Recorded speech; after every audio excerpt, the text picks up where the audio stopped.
Bab 161. Kekhawatiran Sang Raja. Keprihatinan Sang Raja. Wan Zhenghao memperhatikan Feng Ziling, yang kini menjadi atasannya, terus menikmati momen tersebut. Wajahnya berkedut karena campuran rasa malu dan pasrah, tetapi ia tahu lebih baik daripada menghadapi bos barunya itu. Sikap riang Feng Ziling telah memperjelas bahwa dinamika hubungan mereka telah berubah. Setelah beberapa saat, tawa mereda, dan mereka mendapati diri mereka duduk bersama, suasana menjadi lebih rileks daripada sebelumnya. Ini adalah pertama kalinya mereka terlibat dalam percakapan ramah, meskipun berkaitan dengan bisnis. Tuan Feng, Wan Zhenghao memulai dengan ragu-ragu, saya ingin tahu kapan kita bisa memulai kerja sama kita. Feng Ziling bersandar sambil berpikir dan menjawab, bukankah kita sudah mulai? Baiklah kalau begitu, lanjut Wan Zhenghao, saya ingin tahu kapan saya bisa menerima manik-manik dan yang saya butuhkan. Feng Ziling terkekeh, mengingat percakapan sebelumnya, bukankah aku sudah memberimu satu manik pelangsing dan... Sepertinya itu berhasil dengan baik. Wan Zhenghao gelisah di kursinya dan mengklarifikasi, yang saya maksud adalah yang lain.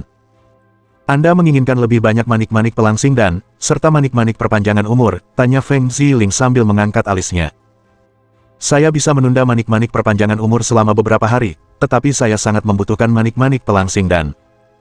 Feng Ziling mempertahankan ekspresi geli, lalu menjawab, begitu. Tidak masalah, tapi saat ini saya tidak punya waktu untuk itu. Bingung, Wan Zhenghao bertanya lebih lanjut, apakah ada sesuatu yang menghalangi Anda? Kau sudah tahu jawabannya, balas Feng Ziling sambil tersenyum kecut. Sudah kusebutkan sebelumnya bahwa aku kekurangan bahan-bahan yang dibutuhkan. Manik pelangsing dan yang kuberikan padamu adalah produk setengah jadi karena keterbatasan ini. Menyadari kesalahannya, Wan Zhenghao dengan rendah hati mengakui, saya minta maaf. Saya salah bertanya.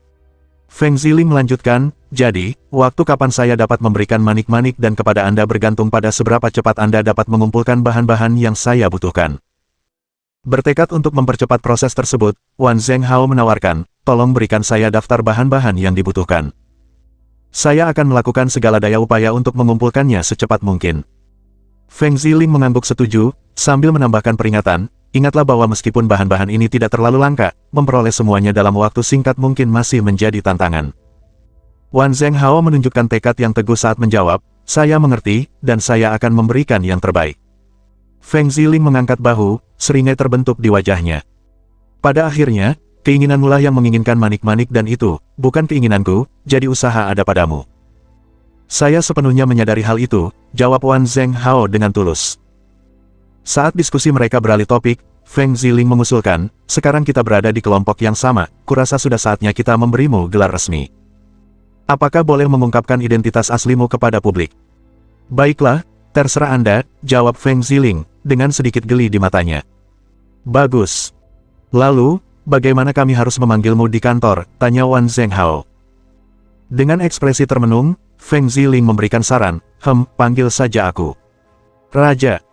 Maka, di ruang penjualan Aula Lingbao, gelar Raja dianugerahkan kepada seseorang yang memegang posisi lebih tinggi daripada bos besar sekalipun, Wan Zhenghao sendiri. Perkembangan yang belum pernah terjadi sebelumnya ini mengguncang dunia. Sementara itu, di tengah momen transformatif ini, percakapan mereka terus berlanjut. Feng Monarch, adakah yang bisa saya tawarkan? Tanya Wan Zhenghao, dengan penuh semangat ingin membantu atasannya yang baru. Feng Ziling bersandar di kursinya, menyebutkan kebutuhannya, yang kubutuhkan cukup banyak, bahan untuk membuat dan, bahan senjata, harta karun, logam langka, dan berbagai batu mulia. Aku membutuhkan semuanya. Wan Zhenghao ragu-ragu, lalu dengan hati-hati menyampaikan kekhawatiran, nah, jika semua sumber daya ini diberikan kepada Anda, ruang penjualan mungkin akan menghadapi beberapa tantangan.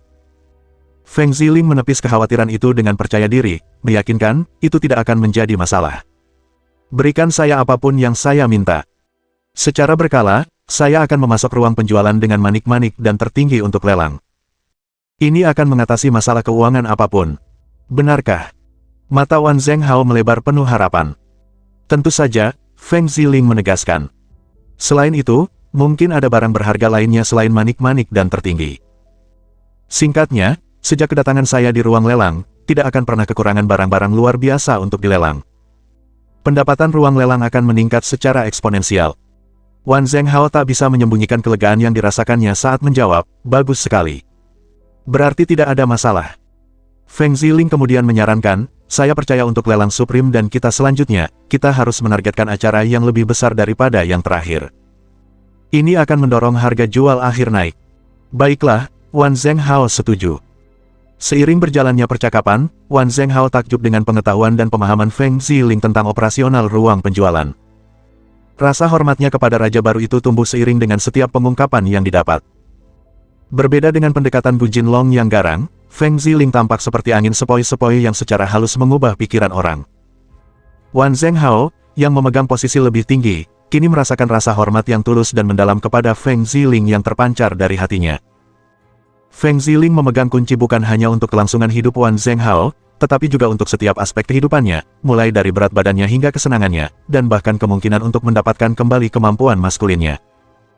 Selangkah demi selangkah, kesetiaan Wan Zhenghao kepada Feng Ziling menguat menjadi komitmen yang mendalam dan tak tergoyahkan.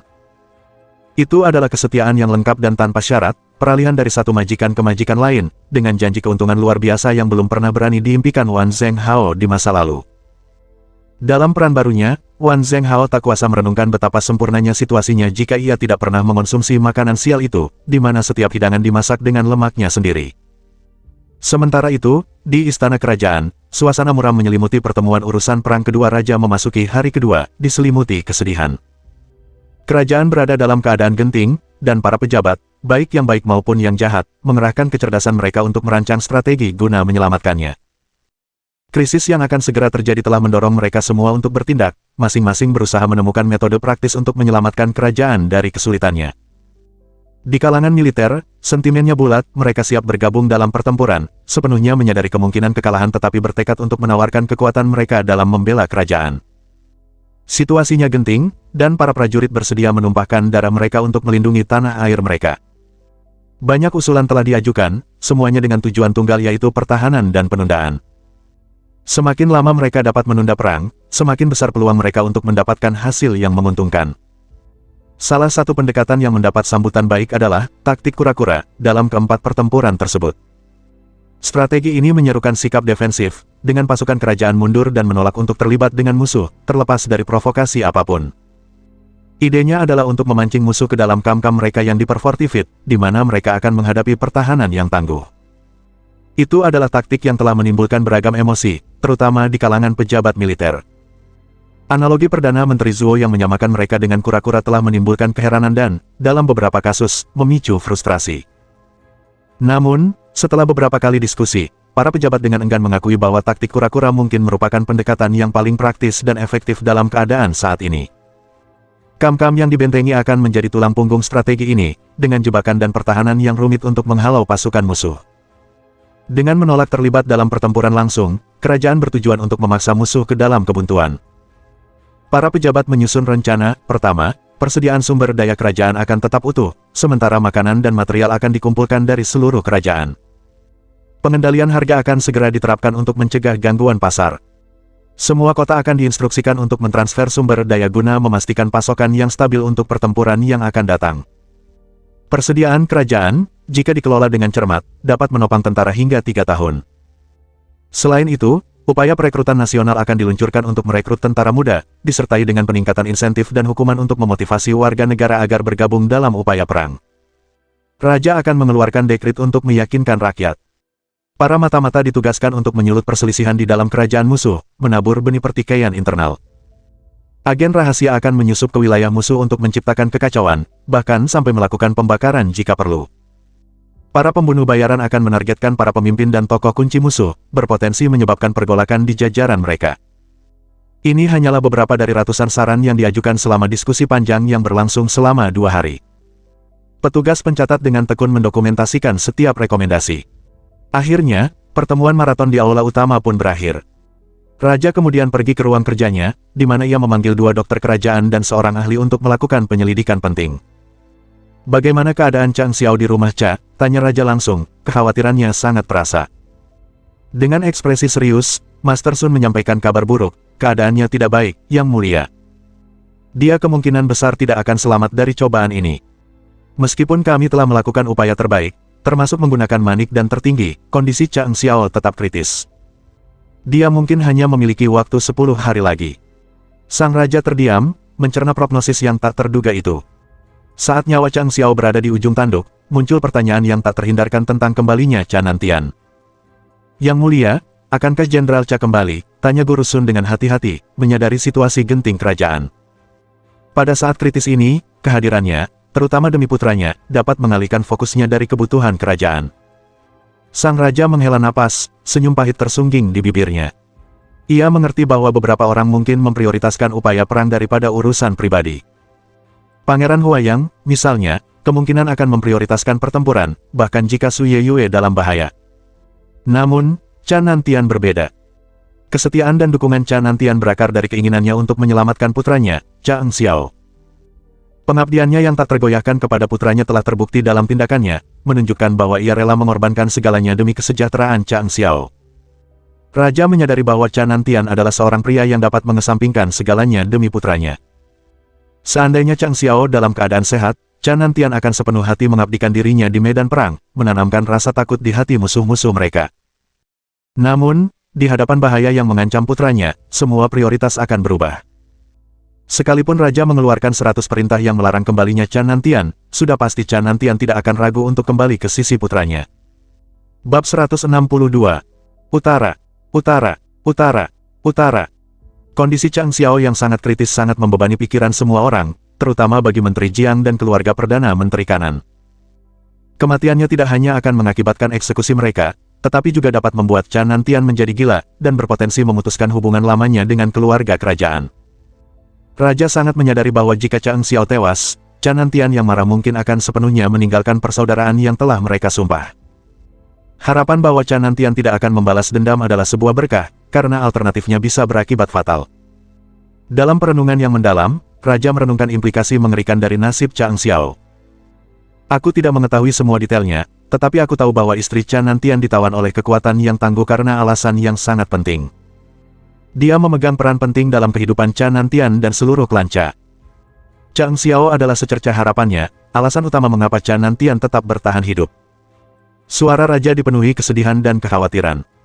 Jika Chang Xiao meninggal, bagaimana Jenderal Cha akan menghadapi istrinya? Kemungkinan besar itulah yang menjadi pendorong utama di balik pengabdiannya yang tak tergoyahkan kepada putranya.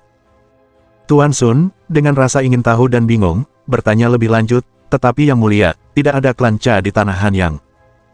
Untuk klan yang begitu kuat dapat membesarkan seseorang dengan kaliber Chan Nantian dan memiliki kemampuan untuk memenjarakan istrinya. Sang Raja menyela, menggelengkan kepalanya, memilih untuk tidak mengungkapkan kebenaran sepenuhnya.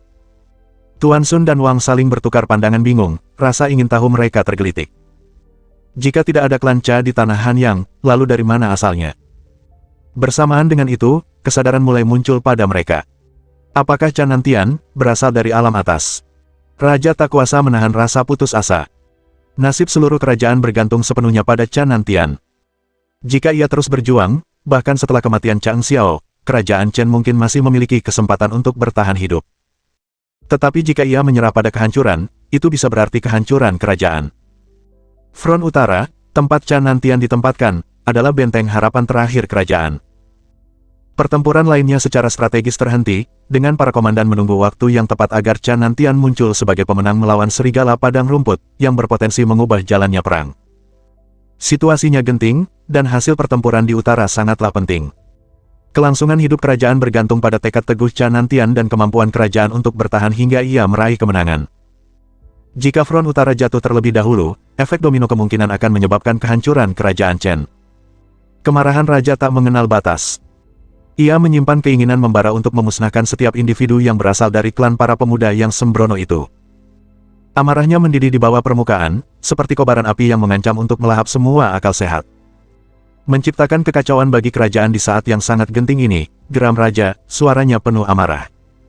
Mereka pantas mendapatkan hukuman mati. Di hamparan utara yang luas, panji-panji berkibar dengan bangga di tengah latar belakang padang rumput yang tak terbatas.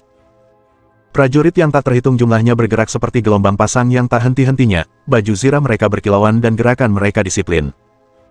Mereka adalah para prajurit tentara utara Chan Nantian, yang berjumlah 300.000 orang. Meskipun jumlah mereka sangat banyak, pasukan tersebut menunjukkan kekompakan dan ketertiban yang luar biasa. Jelas bahwa mereka berbaris di bawah komando seorang jenderal berpengalaman. Di jantung barisan tentara berkibar sebuah bendera megah, dihiasi dengan lambang Chan Nantian, komandan mereka yang dihormati. Selama bendera ini berkibar dengan penuh kemenangan, moral tentara utara tetap tak tergoyahkan. Bendera itu melambangkan semangat pantang menyerah para prajurit utara, yang terikat oleh kesetiaan mereka kepada komandan mereka. Di kejauhan, sekelompok penduduk asli berusaha melarikan diri. Seorang jenderal dari pasukan yang mengejar dengan tenang memasang anak panah pada busurnya, melepaskan 10 anak panah secara bersamaan. Setiap anak panah mengenai sasarannya, dan 10 sosok yang melarikan diri roboh menjadi tak bernyawa. Dentingan tali busur yang berulang-ulang bergema di udara, dan meskipun hanya satu orang yang melepaskan anak panah, langit tampak gelap dengan hujan proyektil hitam yang tak henti-hentinya. Hujan panah tak menunjukkan tanda-tanda mereda hingga setiap musuh yang melarikan diri tergeletak mati di padang rumput. Puas dengan pekerjaannya, sang jenderal menurunkan busurnya. Wajahnya yang muda tetap dingin dan teguh, mencerminkan disiplin keras yang diharapkan dari seorang prajurit di Tentara Utara Chan Nantian. Dia adalah seorang pemanah ulung, dan kehebatannya tak perlu diragukan lagi. Sebuah suara mengganggu konsentrasinya. "Jenderal Ma, Jenderal Agung meminta kehadiran Anda." "Baiklah," jawab jenderal muda itu, pandangannya masih tertuju pada mayat-mayat di kejauhan. Sambil menggerakkan kudanya, ia mengeluarkan teriakan tegas. "Yah!" Tanpa ragu-ragu, ia langsung menuju ke perkemahan. Panggilan Jenderal Agung itu memiliki bobot ketetapan ilahi bagi pemanah agung muda ini. Keraguan bukanlah pilihan, ketaatan segera adalah kewajibannya. Sementara itu, 7 jenderal lainnya, yang telah mengejar musuh yang telah dikalahkan ke 7 arah berbeda, juga segera menghentikan pengejaran mereka. Perintah komandan mengesampingkan segalanya, bahkan dekrit raja. Kamp itu sendiri dipenuhi dengan aktivitas, menjadi pusat persiapan dan strategi. Disinilah, masa depan kerajaan dipertimbangkan dan diputuskan dengan cermat, karena Tentara Utara adalah benteng harapan terakhir melawan ancaman yang akan datang. Duduk di kursi komandan, seorang pria parubaya dengan wajah bersih tanpa janggut memancarkan aura otoritas yang tenang. Posturnya sempurna, dan pakaiannya rapi. Ada kebijaksanaan tertentu di wajahnya, mengisyaratkan seorang pria yang sangat memahami isi buku-buku yang tak terhitung jumlahnya. Bagi pengamat biasa, ia mungkin tampak seperti seorang sarjana yang berpengetahuan luas, bukan dewa militer yang tak terkalahkan yang memimpin sejuta tentara. Hanya pedang kuno yang tergantung di belakangnya yang mengungkapkan identitas aslinya, seorang kultivator dengan kekuatan yang dahsyat. Dia adalah Chan Nantian, ayah dari Chang Xiao, dan jenderal utara kerajaan Chen yang terkenal.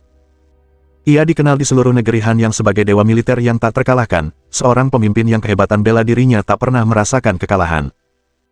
Derap kaki kuda yang berpacu semakin mendekat, menandai kedatangan para penunggang kuda, tubuh mereka yang kekar segera memasuki perkemahan utama. Kedelapan jenderal itu telah kembali, tiba secara bersamaan. Selain 8 jenderal ini, 2 jenderal lagi juga berada di dalam kamp, sehingga totalnya menjadi 10 orang. Namun, 10 jenderal lainnya saat ini sedang cuti, menikmati istirahat yang memang layak mereka dapatkan. Kelompok ini, yang dikenal sebagai 10 naga dan 10 harimau, dipilih sendiri oleh Chan Nantian untuk menjadi tulang punggung pasukannya. Jenderal Utara mengorganisir pasukannya menjadi 5 kelompok berbeda. Timur, Selatan, Barat, Utara, dan Tengah. Setiap kelompok dipimpin oleh 2 jenderal, yang membentuk 10 jenderal. Di bawah komando setiap jenderal terdapat 2 wakil jenderal yang diambil dari jajaran 10 naga dan 10 harimau. Singkatnya, 30 jenderal memimpin Tentara Utara. Namun, aturan yang luar biasa adalah mereka tidak pernah berkumpul di utara secara bersamaan. Bahkan selama pertempuran paling sengit sekalipun, 5 dari 10 jenderal, bersama dengan wakil jenderal mereka, akan berlibur, sebagaimana yang ditetapkan oleh Chan Nantian. Filosofi umumnya jelas dan tegas, sebuah etos yang meresap di seluruh angkatan darat utara. Para prajurit, seperti manusia lainnya, berhak atas saat-saat istirahat dan rekreasi mereka.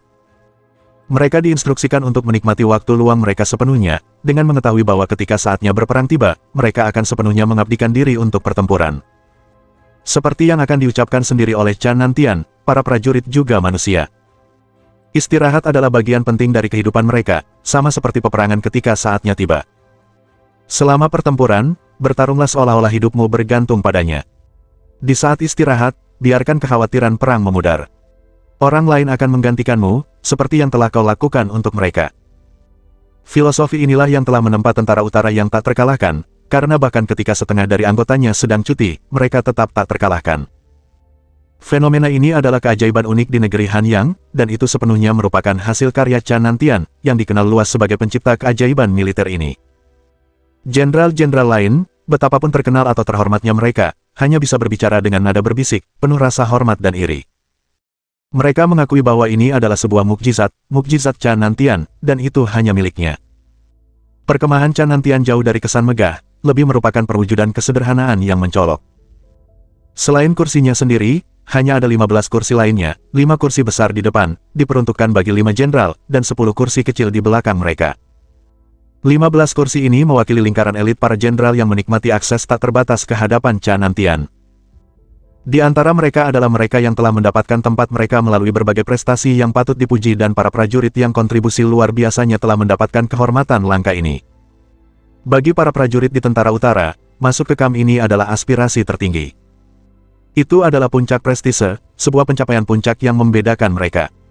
Mereka yang cukup beruntung untuk masuk dan keluar dari kamp dalam waktu singkat meraih status superstar, kisah mereka dibisikkan dengan penuh kekaguman di seluruh barisan. Bagaimana hasilnya? Tanya Cha Nantian, senyum tipis teruk di bibirnya saat ia mengamati ke-13 pria di hadapannya. Kemenangan yang luar biasa, jawab seorang jenderal berjanggut hitam, senyumnya mencerminkan senyum rekan-rekannya. Yang lain ikut tertawa, keceriaan mereka memenuhi udara. Sepertinya taktikmu yang sempurna tidak pernah menyesatkan kami, ujar yang lain. Memang benar, timpal yang ketiga. Raja Serigala Hulun pasti tidak pernah membayangkan bahwa apa yang mereka sebut, persatuan padang rumput sejuta pasukan, akan hancur di hadapan kita seperti sekumpulan ayam dan anak anjing. Hahaha. Nama Raja Serigala Hulun pernah membangkitkan rasa takut, iblis yang bersembunyi di bayang-bayang, mimpi buruk yang menghantui para prajurit. Namun, sejak Cha Nantian mengambil alih komando, nama yang menakutkan itu telah berubah menjadi bahan lelucon, sosok badut yang disebut-sebut dalam lelucon. Ini adalah perubahan yang monumental. Tawa Cha Nantian mereda saat ia mengeluarkan peringatan, kita harus tetap waspada. Pertempuran seringkali terjadi dengan cara yang tidak terduga, dan kita tidak boleh meremehkan Raja Serigala Hulun. Pertempuran kecil sejauh ini mungkin hanyalah penjajakan, dan pasukan kepala serigala mereka yang tangguh belum muncul. Sekalipun yang disebut pasukan kepala serigala itu berani menantang kita, mereka akan seperti anak kucing di hadapan kekuatan Komandan Cha, seru salah satu jenderal, yang disambut tawa riang dari kelompok tersebut. Bab 163. Aku bukan pahlawan. Aku bukan pahlawan. Para jenderal menyimpan rasa jijik yang nyata terhadap pasukan serigala, terlepas dari reputasinya sebagai kekuatan paling tangguh di padang rumput utara. Di tengah perkemahan utama, tawa bergemuruh seperti paduan suara kegembiraan, bergema kontras dengan medan perang yang kejam dan berlumuran darah yang terbentang di luar batas mereka. Bagi para jenderal ini, pertempuran brutal itu tampak lebih seperti hiburan yang menggelikan. Selama Komandan Cha, atau Cha Nantian, tetap memimpin, pertempuran itu hanyalah sandiwara, tidak berbahaya dan tanpa ancaman nyata. Namun, sebuah gangguan yang mengejutkan memecah keceriaan mereka, teriakan mendesak seorang utusan bergema, Panglima tertinggi, sebuah pesan darurat dari keluarga Anda. Alis Cha Nantian berkerut sebagai jawaban, suaranya dipenuhi rasa ingin tahu, surat darurat. Kenapa sekarang?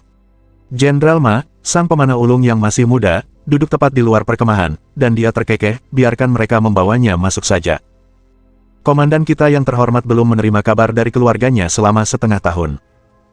Dengan langkah mantap, ia berjalan menuju utusan itu dan kembali dengan sebuah surat di tangan, menyerahkannya kepada Cha Nantian, yang menerimanya dengan sikap acuh tak acuh. Namun, saat ia membuka surat itu di dalam area perkemahan, sebuah transformasi tiba-tiba menimpanya. Wajahnya yang biasanya tenang dan teguh, yang selalu ditampilkannya, mengalami metamorfosis yang mengejutkan. Kulitnya yang sehat memucat menjadi warna pucat, seperti kertas perkamen, sementara tubuhnya yang tegap gemetar tak terkendali. Para jenderal yang hadir, pengamat yang cermat terhadap karakter teguh komandan mereka, dengan cepat menyadari bahwa sesuatu telah berjalan sangat salah. Mereka tidak dapat memahami alasan kesedihan mendadaknya, tetapi kekhawatiran mereka mendorong mereka untuk berdiri dan bertanya dengan tergesa-gesa, Panglima tertinggi, apa yang telah terjadi? Perilaku komandan mereka yang tidak sesuai dengan ekspektasi membuat mereka gelisah. Ia selalu berdiri tegak sebagai sosok yang tenang dan tak tergoyahkan, sehingga sikapnya saat ini semakin meresahkan. Cha Nantian tampak tuli terhadap pertanyaan mereka, tangannya yang gemetar melepaskan surat itu, yang melayang ke bawah. Dalam sekejap, seorang jenderal berjanggut hitam tebal menerjang ke depan, dengan cekatan mencegat surat itu sebelum menyentuh tanah. Dengan perasaan gelisah yang semakin meningkat, dia mendekatkan surat itu, suaranya bergetar saat mulai membacanya dengan lantang, "Kakak, tolong segera kembali. Xiao Xiao telah menjadi korban telapak tulang pelebur. Tulangnya telah hancur, dan nyawanya berada di ujung tanduk. Aku mohon kau datang dan mengucapkan selamat tinggal padanya untuk terakhir kalinya." Suara sang jenderal tercekat, dan keheningan yang mencekam menyelimuti kamp. Para perwira yang berkumpul terdiam dalam keadaan linglung. Dunia mereka telah terbalik. Kata-kata dalam surat itu bergema di benak mereka, setiap suku kata menyambar seperti petir, dampaknya menggema di hati mereka. Kepala mereka berdenyut karena guncangan yang tiba-tiba dan luar biasa, dan rasa tidak percaya yang luar biasa menyelimuti mereka.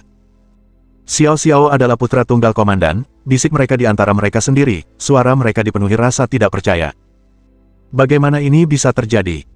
Chanantian, komandan tangguh yang selalu menjadi perwujudan kekuatan yang tak tergoyahkan, kini berdiri di hadapan mereka, tangannya gemetar dan ketenangannya hancur. Bersamaan dengan itu, aura ungu yang menyala-nyala mulai terpancar dari tubuh Chanantian, menyelimuti perkemahan dengan energi yang menggetarkan. Beberapa saat kemudian, pedang yang tergantung di dinding, yang sebelumnya tidak aktif, perlahan-lahan muncul dari sarungnya, memancarkan kilauan dingin. Saat itu terjadi, aura kejahatan yang luar biasa menyelimuti seluruh hamparan rumput. Rasanya seolah-olah langit sendiri sedang turun, menebarkan bayangan yang dalam di atas tanah. Jenderal berjanggut hitam itu menarik napas dalam-dalam, suaranya melanjutkan isi surat itu. Pasukan Hua yang baru saja berangkat, dan Xiao Xiao ada di sana untuk mengucapkan selamat tinggal kepada mereka. Namun, setelah kepergian mereka, beberapa bangsawan muda yang sombong dari keluarga terkemuka, cucu Perdana Menteri Kanan, putra Menteri Pendapatan, dan putra Menteri Upacara, tiba dan memulai kerusuhan. Sekembalinya ke rumah, Xiao Xiao tiba-tiba muntah darah dan kehilangan kesadaran, tulangnya menjadi selembut kapas. Ini tidak diragukan lagi adalah telapak tulang pelebur. Saya menduga bahwa para bangsawan muda yang kurang ajar ini diam-diam melakukan serangan itu.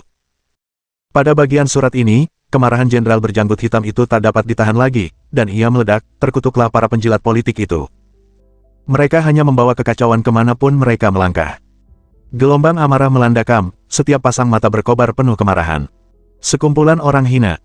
Sementara kita mempertaruhkan nyawa di garis depan, mereka bersenang-senang di belakang kita. Baiklah, kita bisa mentolerir itu.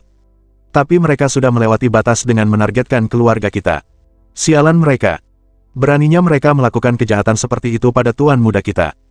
Saat aku kembali, aku akan membasmi seluruh klan mereka. Dasar pengecut. Kita menumpahkan darah kita di sini. Banyak sekali rekan seperjuangan yang gugur, jauh dari orang-orang yang mereka cintai. Para bajingan ini menikmati kedamaian yang telah kita amankan dengan mengorbankan nyawa kita, namun mereka berani menyiksa keluarga kita. Mereka adalah sekumpulan makhluk menjijikkan, lebih buruk daripada babi dan anjing kampung. Para jenderal melampiaskan kemarahan mereka secara serempak dengan suara lantang. Di tengah kegaduhan, tatapan khawatir tertuju pada Chanantian yang biasanya tenang. Pikiran mereka serempak menggema, Jenderal Agung hanya memiliki satu putra.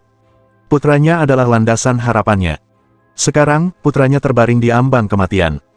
Panglima tertinggi, pulanglah. Tuanku, jangan buang waktu.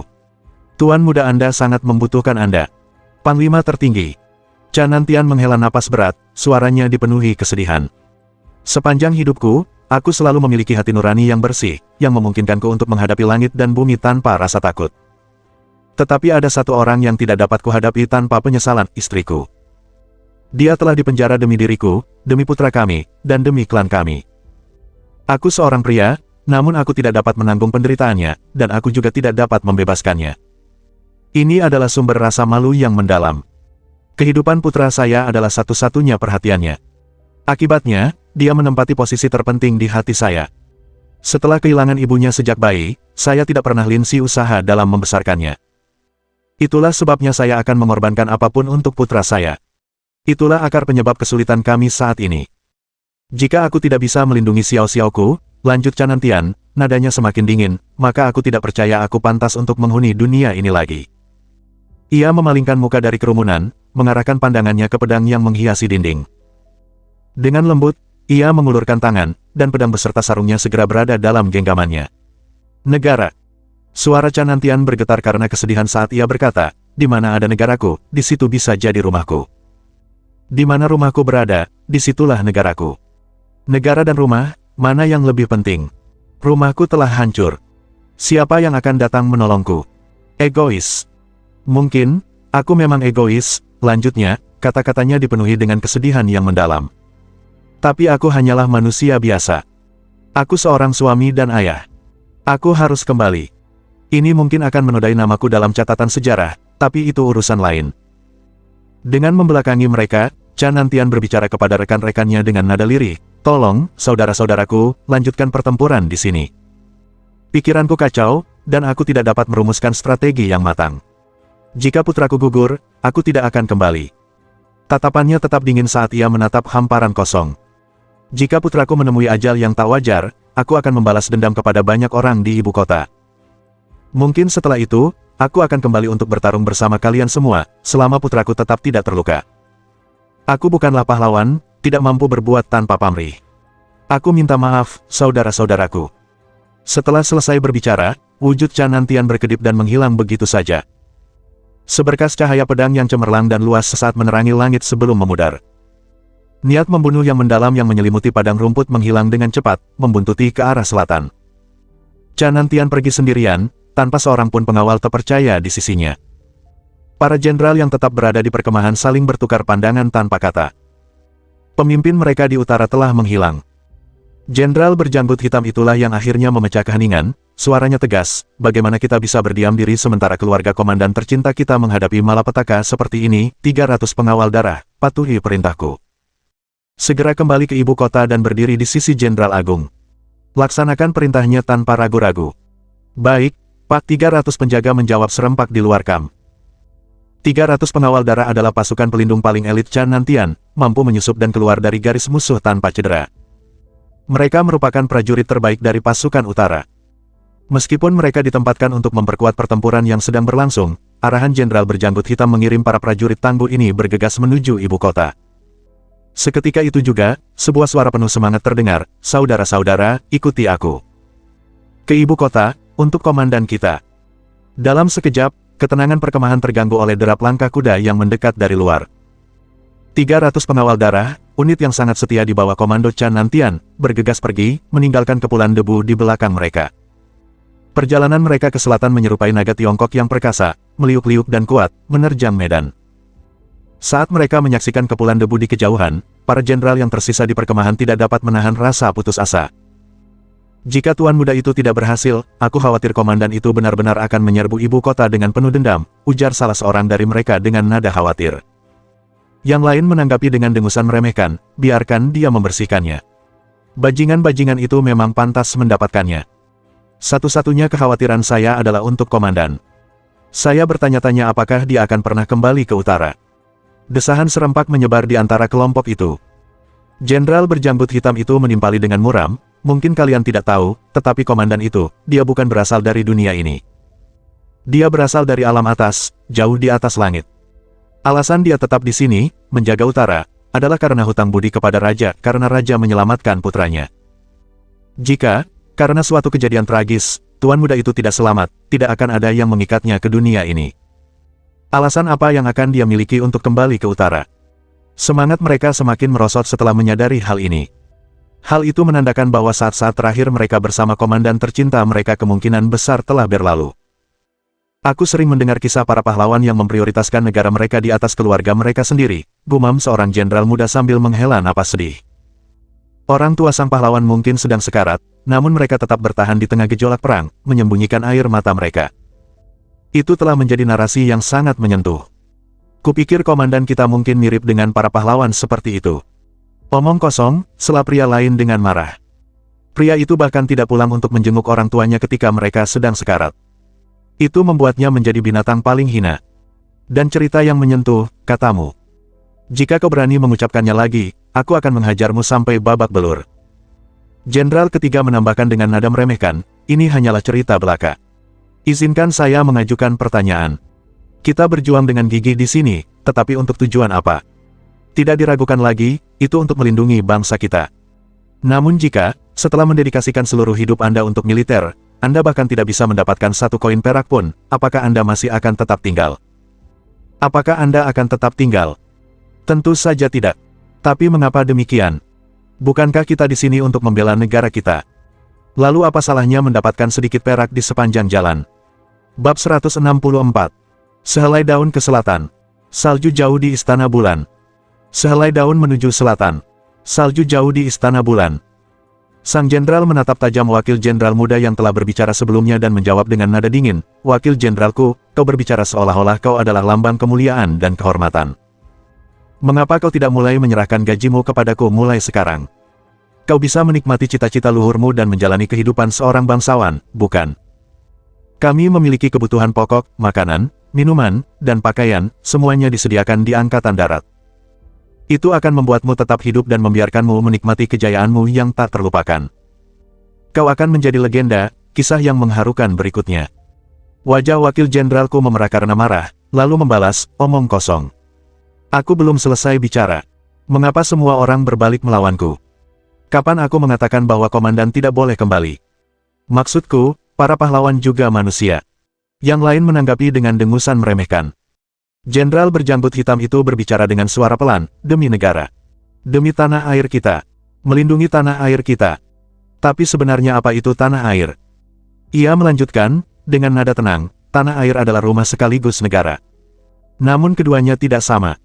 Jika hanya ada negara tanpa rumah, kita tidak akan berjuang untuk hidup kita. Jika hanya ada rumah tanpa negara, kita akan hidup dalam bahaya terus-menerus. Ini adalah pertanyaan yang mungkin tidak akan pernah menemukan jawaban pasti. Apa gunanya kalian bertengkar? Kelompok itu menundukkan kepala, ekspresi mereka dipenuhi kesedihan. Kami hanya mengkhawatirkan komandan.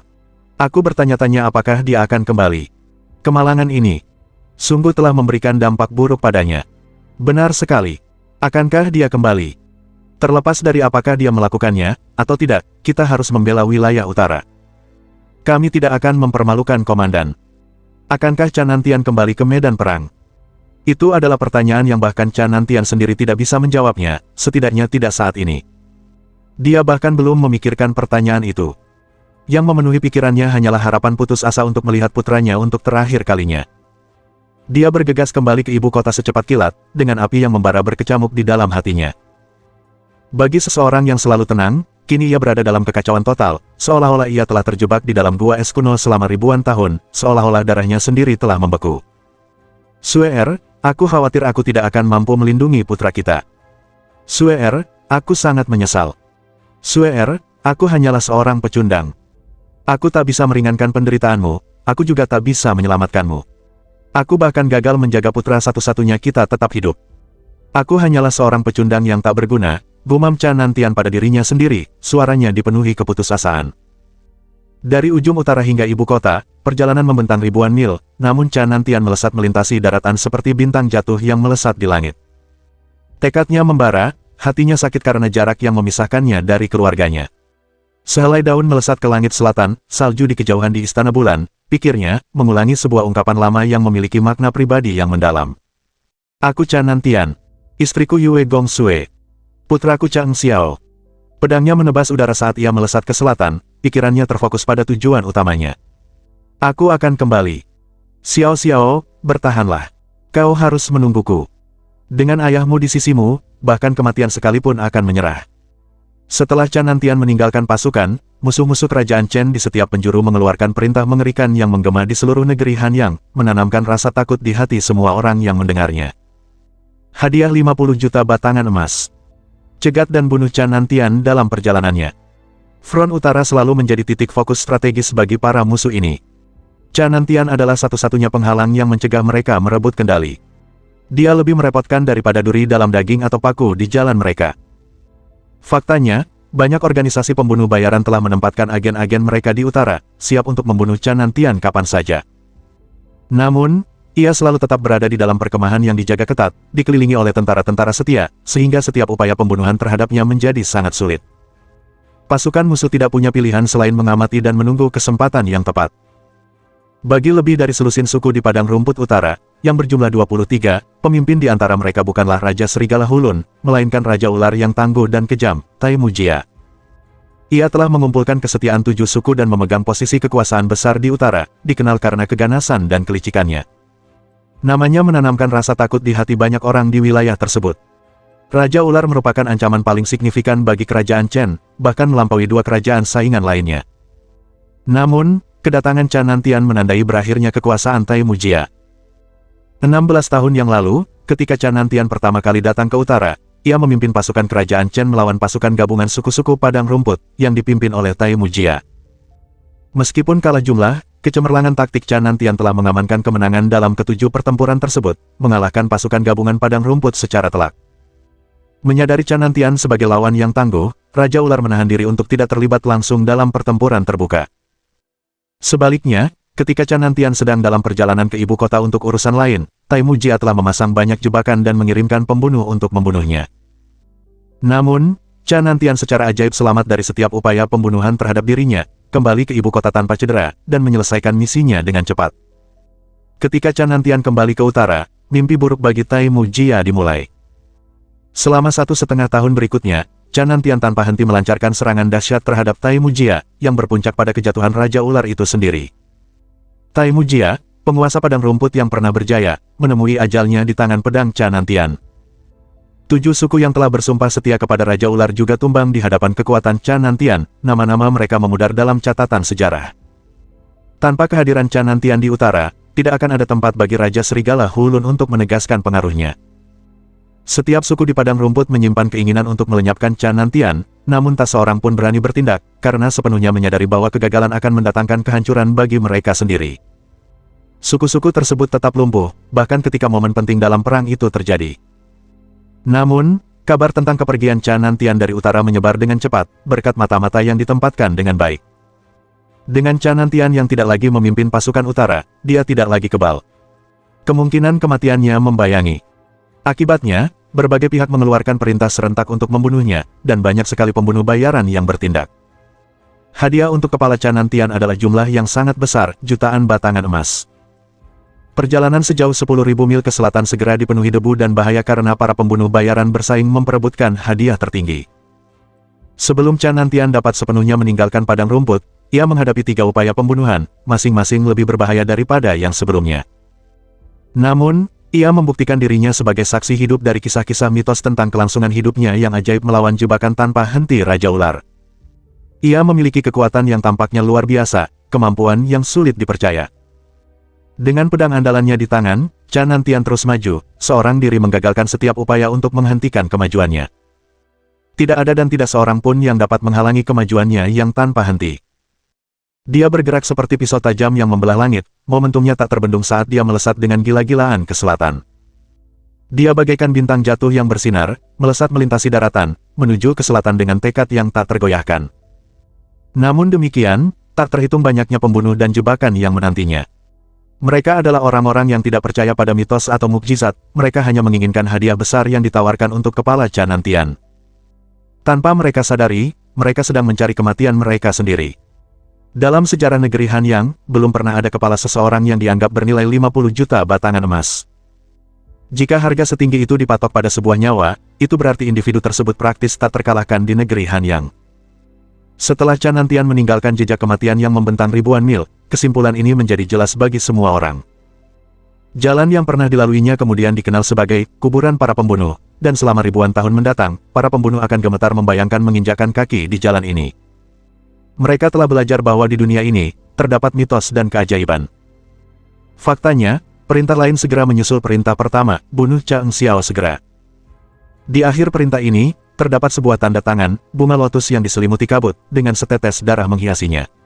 Itu adalah dekrit pembunuhan kelas 1. Para musuh klan Cha menyadari bahwa jika Canantian terbukti kebal, tindakan terbaik mereka adalah menyingkirkan Chang Xiao sebelum Canantian dapat kembali.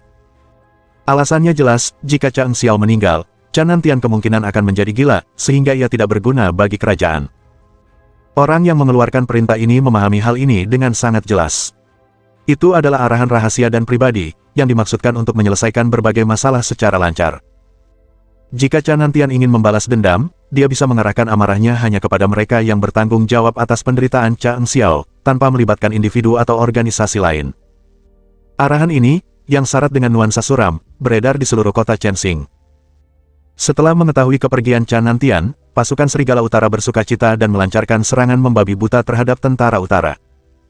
Tiba-tiba, konflik meningkat, dan ketegangan memuncak di medan perang. Situasi di wilayah utara menjadi lebih bergejolak dibandingkan di 3 arah lainnya. Ketika kerajaan semakin kewalahan menghadapi perkembangan ini, kerajaan Chen menghadapi tantangan yang semakin besar. Bab 165. Kamu terlalu manja. Kamu terlalu manja. Baru sehari sejak kepergian Canantian dari utara, dan berita itu sudah sampai ke telinga raja.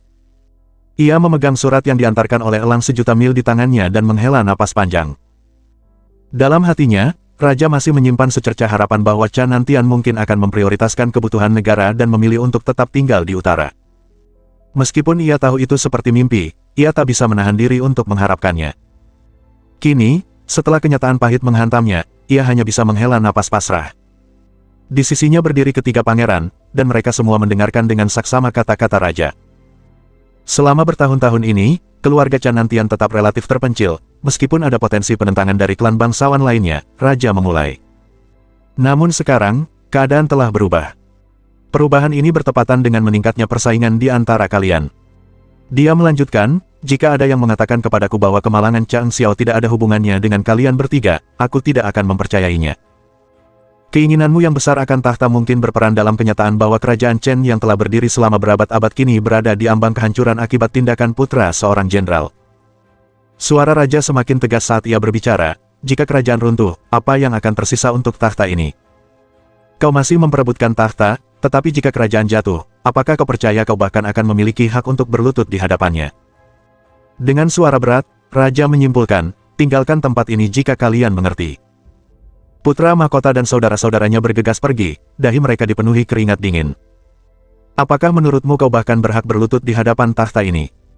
Kata-kata itu bergema di benak mereka seperti guntur, membuat mereka terpukau. Raja sangat menyadari konflik di antara ketiga putranya. Ia telah mengambil tindakan terhadap beberapa pejabat tetapi menahan diri untuk tidak mengutuk para pangeran secara langsung. Namun, kata-katanya sekarang berfungsi sebagai peringatan yang jelas. Ketiga pangeran berdiri di luar istana, mengamati laporan yang berdatangan satu demi satu di aula Chengtian Istana Kerajaan. Mereka meneliti wajah setiap pembawa laporan, berharap menemukan secercah harapan positif. Kemenangan apapun, sekecil apapun, akan menandakan peluang untuk memenangkan perang yang lebih besar dan akan membangkitkan semangat kerajaan. Namun, semua pembawa peti mati tampak kelelahan dan menunjukkan ekspresi kesedihan. Keempat front pertempuran tersebut mengalami kemunduran secara bersamaan. Situasinya sangat genting. Mereka memahami perlunya mengulur waktu dalam perang, tetapi mereka tidak tahu bagaimana cara mencapainya. Kerajaan Chen, kekuatan dominan di negeri Han yang selama beberapa generasi, tampaknya berada di ambang kehancuran dalam hitungan hari. Mungkin kerajaan itu nyaris terhindar dari nasib kehancuran total. Beberapa hari yang lalu, Raja telah mengeluarkan proklamasi bahwa kerajaan Chen akan menentang tren sejarah runtuhnya dinasti. Sekarang, hal itu tampak seperti lelucon kejam bagi semua orang di kerajaan. Penyebab krisis saat ini tak lain adalah seorang bangsawan muda yang terkenal kejam dan gegabah. Di ruang belajar istana, Raja, yang dibebani oleh tugas-tugasnya, merenungkan situasi yang genting. Setelah meninjau berbagai laporan, ia mengerutkan kening dan mengeluarkan perintah, kirimkan kontingen pengawal aula dalam elit ke rumah jenderal. Mereka harus melindungi Chang Xiao dan memastikan keselamatannya sampai Chan Nantian kembali. Baik, terdengar respons cepat dari luar. Sambil menatap laporan perang dengan campuran rasa frustrasi dan kesedihan, Raja bergumam, meskipun kau berniat menentangku, aku harus mengizinkanmu melihat putramu untuk terakhir kalinya.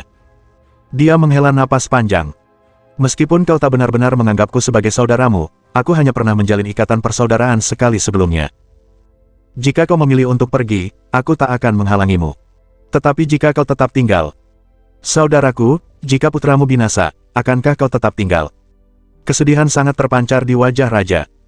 Penyebab kekacauan ini adalah seorang pemuda yang sembrono. Tuan Cha, Chang Xiao, yang kemungkinan besar tidak menyadari besarnya masalah yang telah ia timbulkan. Berkat bantuan Paman Song, ia tidak mengurung diri di kamarnya, berpura-pura sakit seperti yang diperintahkan. Sebaliknya, ia bersantai di lingkungan mewah aula Lingbao, menikmati sensasi diperlakukan seperti seorang raja. Di kerajaan, berita utama didominasi oleh judul-judul seperti, nyawa Chang Xiao terancam. Chan Nantian kembali. Berita terpenting kedua menyangkut kekuatan eksternal lain yang melancarkan serangan ke kerajaan Chen. Ketiga, sosok tak terduga, Raja Feng Ziling, muncul di ruang penjualan aula Lingbao. Yang membuat perkembangan ini semakin menarik adalah bahwa Raja Feng Ziling hampir tidak dikenal di kerajaan. Tidak ada yang bisa memprediksi bahwa aula Lingbao yang tangguh, sebuah kekuatan yang telah lama berdiri di kerajaan, akan tiba-tiba menyambut pemimpin baru. Sang Raja. Selama bertahun-tahun, aula Lingbao tetap tak tertandingi dalam dominasinya. Aula Lingbao secara resmi menyatakan bahwa Raja menduduki posisi yang bahkan lebih tinggi daripada Wan Zhenghao. Ini menandai pergantian penjaga di aula Lingbao, sebuah pengumuman yang menggema di seluruh kerajaan. Baiklah. Ini rencana untuk lelang yang akan datang, Chang Xiao dengan santai memberitahu Wan Zhenghao, yang tampak sangat gembira. Luar biasa, luar biasa, luar biasa. Ini menakjubkan, seru Wan Zhenghao dengan gembira. Dengan barang-barang indah ini, aku akan menguras kantong semua orang kaya itu. Kalau tidak, apa gunanya aku berkecimpung dalam bisnis ini? Aku hanya akan membuang-buang hidupku. Menurutmu berapa banyak keuntungan yang akan kita peroleh? Tanya Chang Xiao. Yah, agak sulit diprediksi, jawab Wan Zhenghao, matanya tertuju pada barang-barang yang dipajang, napasnya terengah-engah. Barang-barang ini berkualitas sangat tinggi. Pasti akan menghasilkan keuntungan yang sangat besar bagi kita. Chang Xiao dengan santai bertanya lebih lanjut, saya mengerti. Bisakah Anda memberi saya perkiraan kasar? Setelah berpikir sejenak, Wan Zhenghao menawarkan, semua barang ini saja seharusnya menghasilkan setidaknya beberapa miliar. Perkiraan ini tidak termasuk harta karun dan material yang tak ternilai harganya. Chang Xiao mengangguk, tampak puas. Cukup. Wan Zhenghao menatapnya dengan kagum dan sedikit malu. Tuan Feng, Anda benar-benar memiliki pandangan yang luas. Anda tahu, apa yang akan Anda peroleh sekaligus setara dengan apa yang bisa saya peroleh dalam 10 tahun. Chang Xiao mengungkapkan keterkejutannya, benarkah? Sekecil itu. Aula Lingbao telah lama dikenal sebagai tempat yang makmur. Namun, Chang Xiao ragu apakah harta yang telah ia peroleh cukup untuk menarik minat bos Aula, Wan Zhenghao.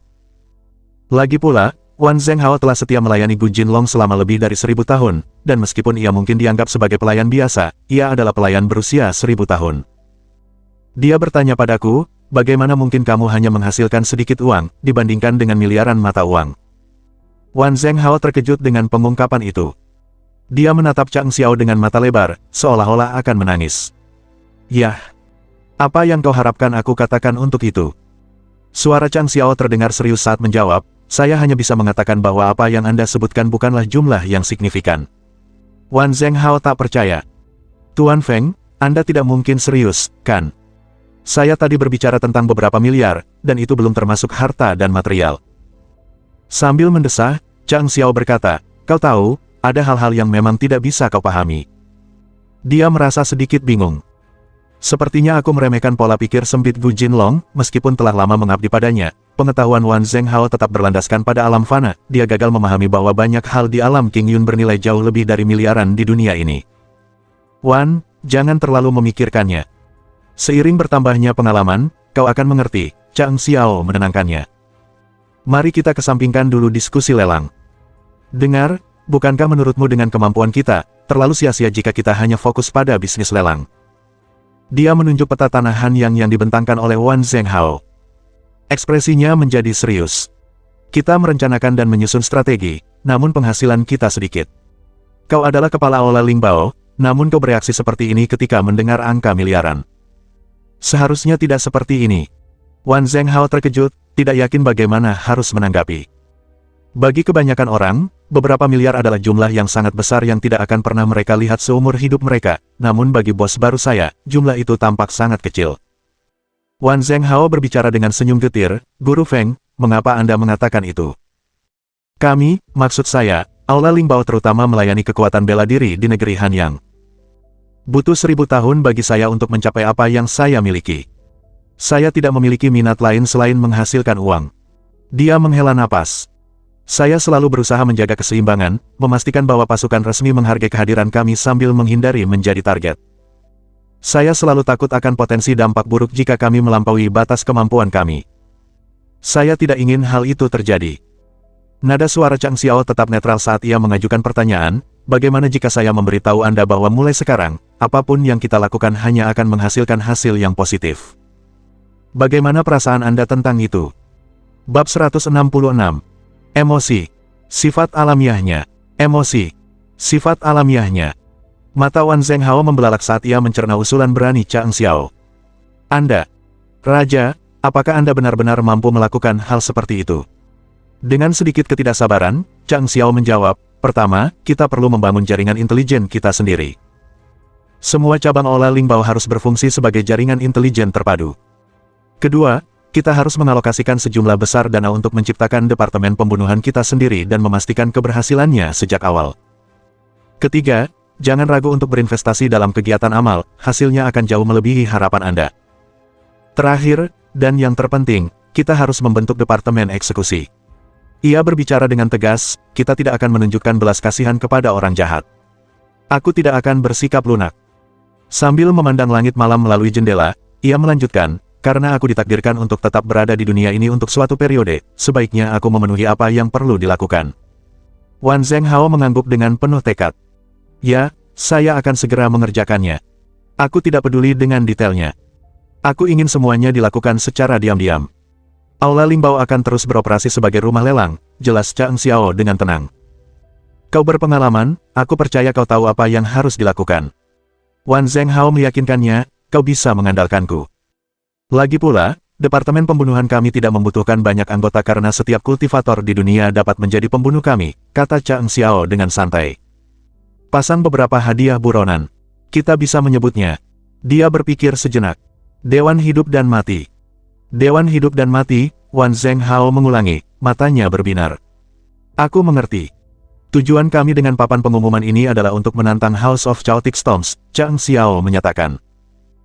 Namun ingat, jika ada yang memasang hadiah di papan pengumuman kami dan kemudian ternyata menargetkan nyawa orang tak bersalah, baik yang memasang hadiah maupun yang mengklaim hadiah tersebut harus ditambahkan ke papan pengumuman kami dan diburu oleh pembunuh bayaran lainnya. Ekspresi Wan Zhenghao berkedut. Apakah mungkin untuk menentang House of Chaotic Storms? Semuanya harus dilakukan secara diam-diam, tegas Chang Xiao. Aku hanya ingin tahu hasilnya, bukan detailnya. Wajah Wan Zhenghao berubah muram, menunjukkan kegelisahannya.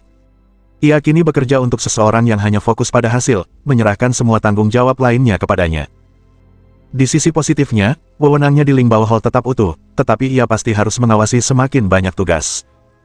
Setelah lelang, manik-manik pelangsingmu akan siap, Chang Xiao menyebutkan dengan santai, sambil menawarkan iming-iming yang menggiurkan. Mata Wan Zhenghao berbinar gembira. Oh, mengingat tubuhnya yang besar, mencapai 500 kg, tidak mengherankan jika ia menyambut baik prospek untuk menurunkan berat badan. Chang Xiao tak kuasa menahan rasa jijik saat melihat tubuh Wan Zhenghao yang begitu besar. Dengan alasan yang tergesa-gesa, ia pergi, meninggalkan Wan Zhenghao yang merasa puas. Wan Zhenghao kini dapat membanggakan diri bahwa ia telah memaksa Raja Xiao untuk pergi hanya dengan menggoyangkan tubuhnya yang gemuk, sebuah prestasi yang akan mengamankan tempatnya dalam sejarah. Sementara itu, di dalam keluarga Cha, keputusan-keputusan yang berbeda mulai terbentuk. Song Jue sempat meninggalkan tempat tidur dan berjalan-jalan di sekitar rumah, wajahnya dipenuhi kekhawatiran. Ia kembali ke samping tempat tidur, kekhawatirannya sangat terasa. Xiao, menurutmu kita mungkin sudah bertindak terlalu jauh. Raja dan semua pejabat ada di sini, dan ada sesuatu yang terasa tidak beres. Kerajaan mungkin berada di ambang kehancuran. Sambil menatap ruangan yang dipenuhi dengan begitu banyak hadiah, dia melanjutkan dengan alis berkerut, aku merasakan bahwa kerajaan sedang dalam keadaan yang sangat sulit. Chang Xiao memutar matanya sebagai respons, nadanya tegas. Ada saatnya untuk keadaan darurat dan ada saatnya untuk urusan biasa. Saat ini, kita memiliki tugas yang harus dilaksanakan. Prioritas kita adalah memastikan keselamatan kita sendiri. Setelah itu, kita bisa menyusun strategi untuk membalas dendam pada para penjahat itu. Jika kita tidak membuat keributan besar kali ini, apakah Raja akan begitu kejam terhadap para pejabat setianya? Pertanyaanmu seharusnya menjadi hal yang paling tidak kita khawatirkan. Aku mengerti bahwa kerajaan mungkin akan jatuh pada akhirnya, tetapi apakah sudah jatuh? Song Jue menghela napas dan tampak agak patah semangat. Aku mengikuti kakakku ke negeri Han yang ini. Aku telah melewati masa-masa pedang, tombak, kuda, dan medan perang. Dia menatap keluar jendela, matanya berkaca-kaca. Meskipun aku bukan penduduk asli dunia ini, aku pernah bertugas di militer untuk beberapa waktu. Aku telah memberikan kontribusi besar bagi kerajaan ini dan mengembangkan rasa cinta padanya. Sebagai seorang prajurit, aku merasakan tanggung jawab yang mendalam. Chang Xiao merasakan kegelisahan saat mengamati emosi Song Jue. Meskipun ia adalah individu yang berpengalaman, waktunya di dunia ini relatif singkat, dan ia kurang memiliki ikatan yang mendalam dengan konsep tanah air. Dia sebenarnya tidak pernah benar-benar peduli dengan urusan kerajaan ini. Namun, saat ia memandang Song Jue, ia tak bisa menghilangkan perasaan bahwa ia mungkin telah bertindak terburu-buru kali ini, bahkan mungkin ceroboh. Apa arti tanah air? Dua kata itu bergema di dalam hatinya, maknanya masih belum dipahaminya. Song Jue tetap tenggelam dalam kesedihan. Mengamati temannya, pikiran Chang Xiao melayang ke hari ketika tentara Hua yang berangkat. Meskipun para prajurit menyadari bahwa mereka mungkin binasa jauh dari tanah air mereka, mereka telah menunjukkan keberanian dan semangat. Tiba-tiba, sebuah pencerahan menghampirinya. Kata-kata itu bergema di dalam hatinya, dan dia merasakan gelombang motivasi dari dantiannya, perluasan Ki Ungu yang tiba-tiba. Rasanya seperti sebuah pintu yang sebelumnya tersembunyi telah terbuka di dalam diri Chang Xiao. Sebuah perasaan relaksasi dan pencerahan yang mendalam menyelimutinya, menciptakan perubahan besar dalam pemahamannya. Di hamparan alam spiritual yang tak terbatas, 4 kata keemasan dan bercahaya muncul, melayang di ruang angkasa yang halus. Wujud fisik Chang Xiao bergetar saat ia menatap kata-kata itu, pemahamannya semakin mendalam. Ia akhirnya memahami konsep yang selama ini luput darinya, alasan mengapa ia gagal menembus tingkat Dao Yuan di kehidupan sebelumnya. Keempat kata itu sederhana namun mengandung makna yang mendalam, sentimen alam. Dia berdiri di sana, terpukau oleh kejelasan yang diberikan oleh kata-kata itu. Jadi, inilah dia. Inilah esensi sejati dari hukum alam, gumam Chang Xiao sambil menarik napas dalam-dalam. Di kedalaman kesadarannya, sebuah suara muram bergema, seolah-olah beresonansi melintasi zaman. Sentimen tentang alam. Suara itu memiliki kualitas yang unik, irama yang seolah mencerminkan kelahiran alam semesta itu sendiri. Suara itu melanjutkan, dikatakan bahwa jika alam memiliki emosi, ia pun akan menua, jika bulan menyimpan kebencian, ia tidak akan pernah pudar. Namun anggapan seperti itu keliru. Alam, seluruh kosmos, terus menua. Ia mengamati penderitaan umat manusia, dan dalam pengamatan itu, ia pun ikut menderita. Hukum alam datang dengan aturan dan tanggung jawab. Matahari dan bulan memiliki tugasnya masing-masing, begitu pula rumput dan pepohonan. Demikian pula, manusia memikul tanggung jawabnya sendiri. Sikap seseorang di dunia hanya akan tegak jika ia memikul tanggung jawabnya. Ia tidak boleh mengkhianati tanah airnya. Jalan kultivasi berdiri menentang tatanan alam. Jika seseorang tidak memiliki keberanian untuk memikul tanggung jawab di dunia ini, bagaimana ia bisa berharap untuk memulai jalan kultivasi? Chang Xiao mendengarkan dengan penuh perhatian, merasakan rasa malu yang membuatnya berkeringat dingin. Umat manusia memiliki 7 emosi, sementara alam hanya berpegang pada 1 kriteria. Mengapa ada dikotomi ini? 7 emosi dan 6 keinginan merupakan bagian intrinsik dari sifat manusia.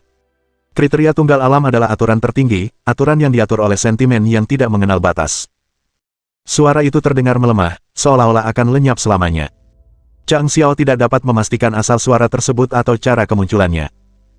Kebahagiaan, kemarahan, kesedihan, ketakutan, cinta, antipati, dan kebencian, ini merupakan 7 emosi umat manusia. Semuanya berakar pada cinta, karena cinta adalah kekuatan yang mendasari emosi manusia. Manusia menemukan kebahagiaan dalam cinta, kemarahan dalam cinta, kesedihan dalam cinta, frustrasi dalam cinta, kebencian dalam cinta, ketakutan dalam cinta, dan, pada akhirnya, cinta dalam cinta. 7 emosi yang berasal dari cinta.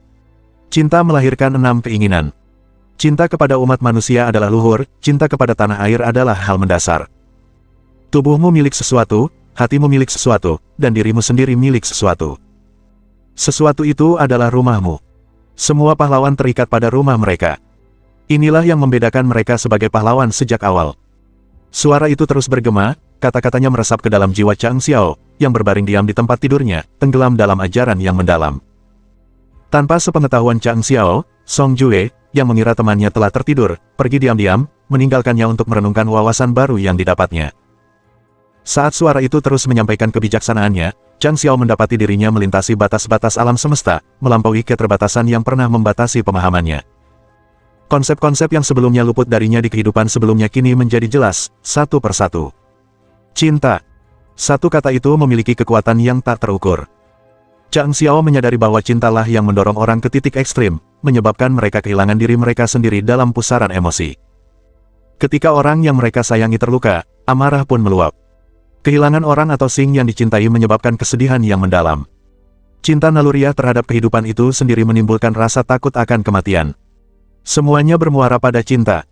Namun, seiring terungkapnya berbagai hal ini, Chang Xiao tak bisa menahan diri untuk mempertanyakan keberadaannya sendiri. Tapi, apakah aku pernah merasakan cinta di kehidupan sebelumnya? Aku menjalani hidup yang kesepian, sering mengejek mereka yang terlibat dalam urusan duniawi.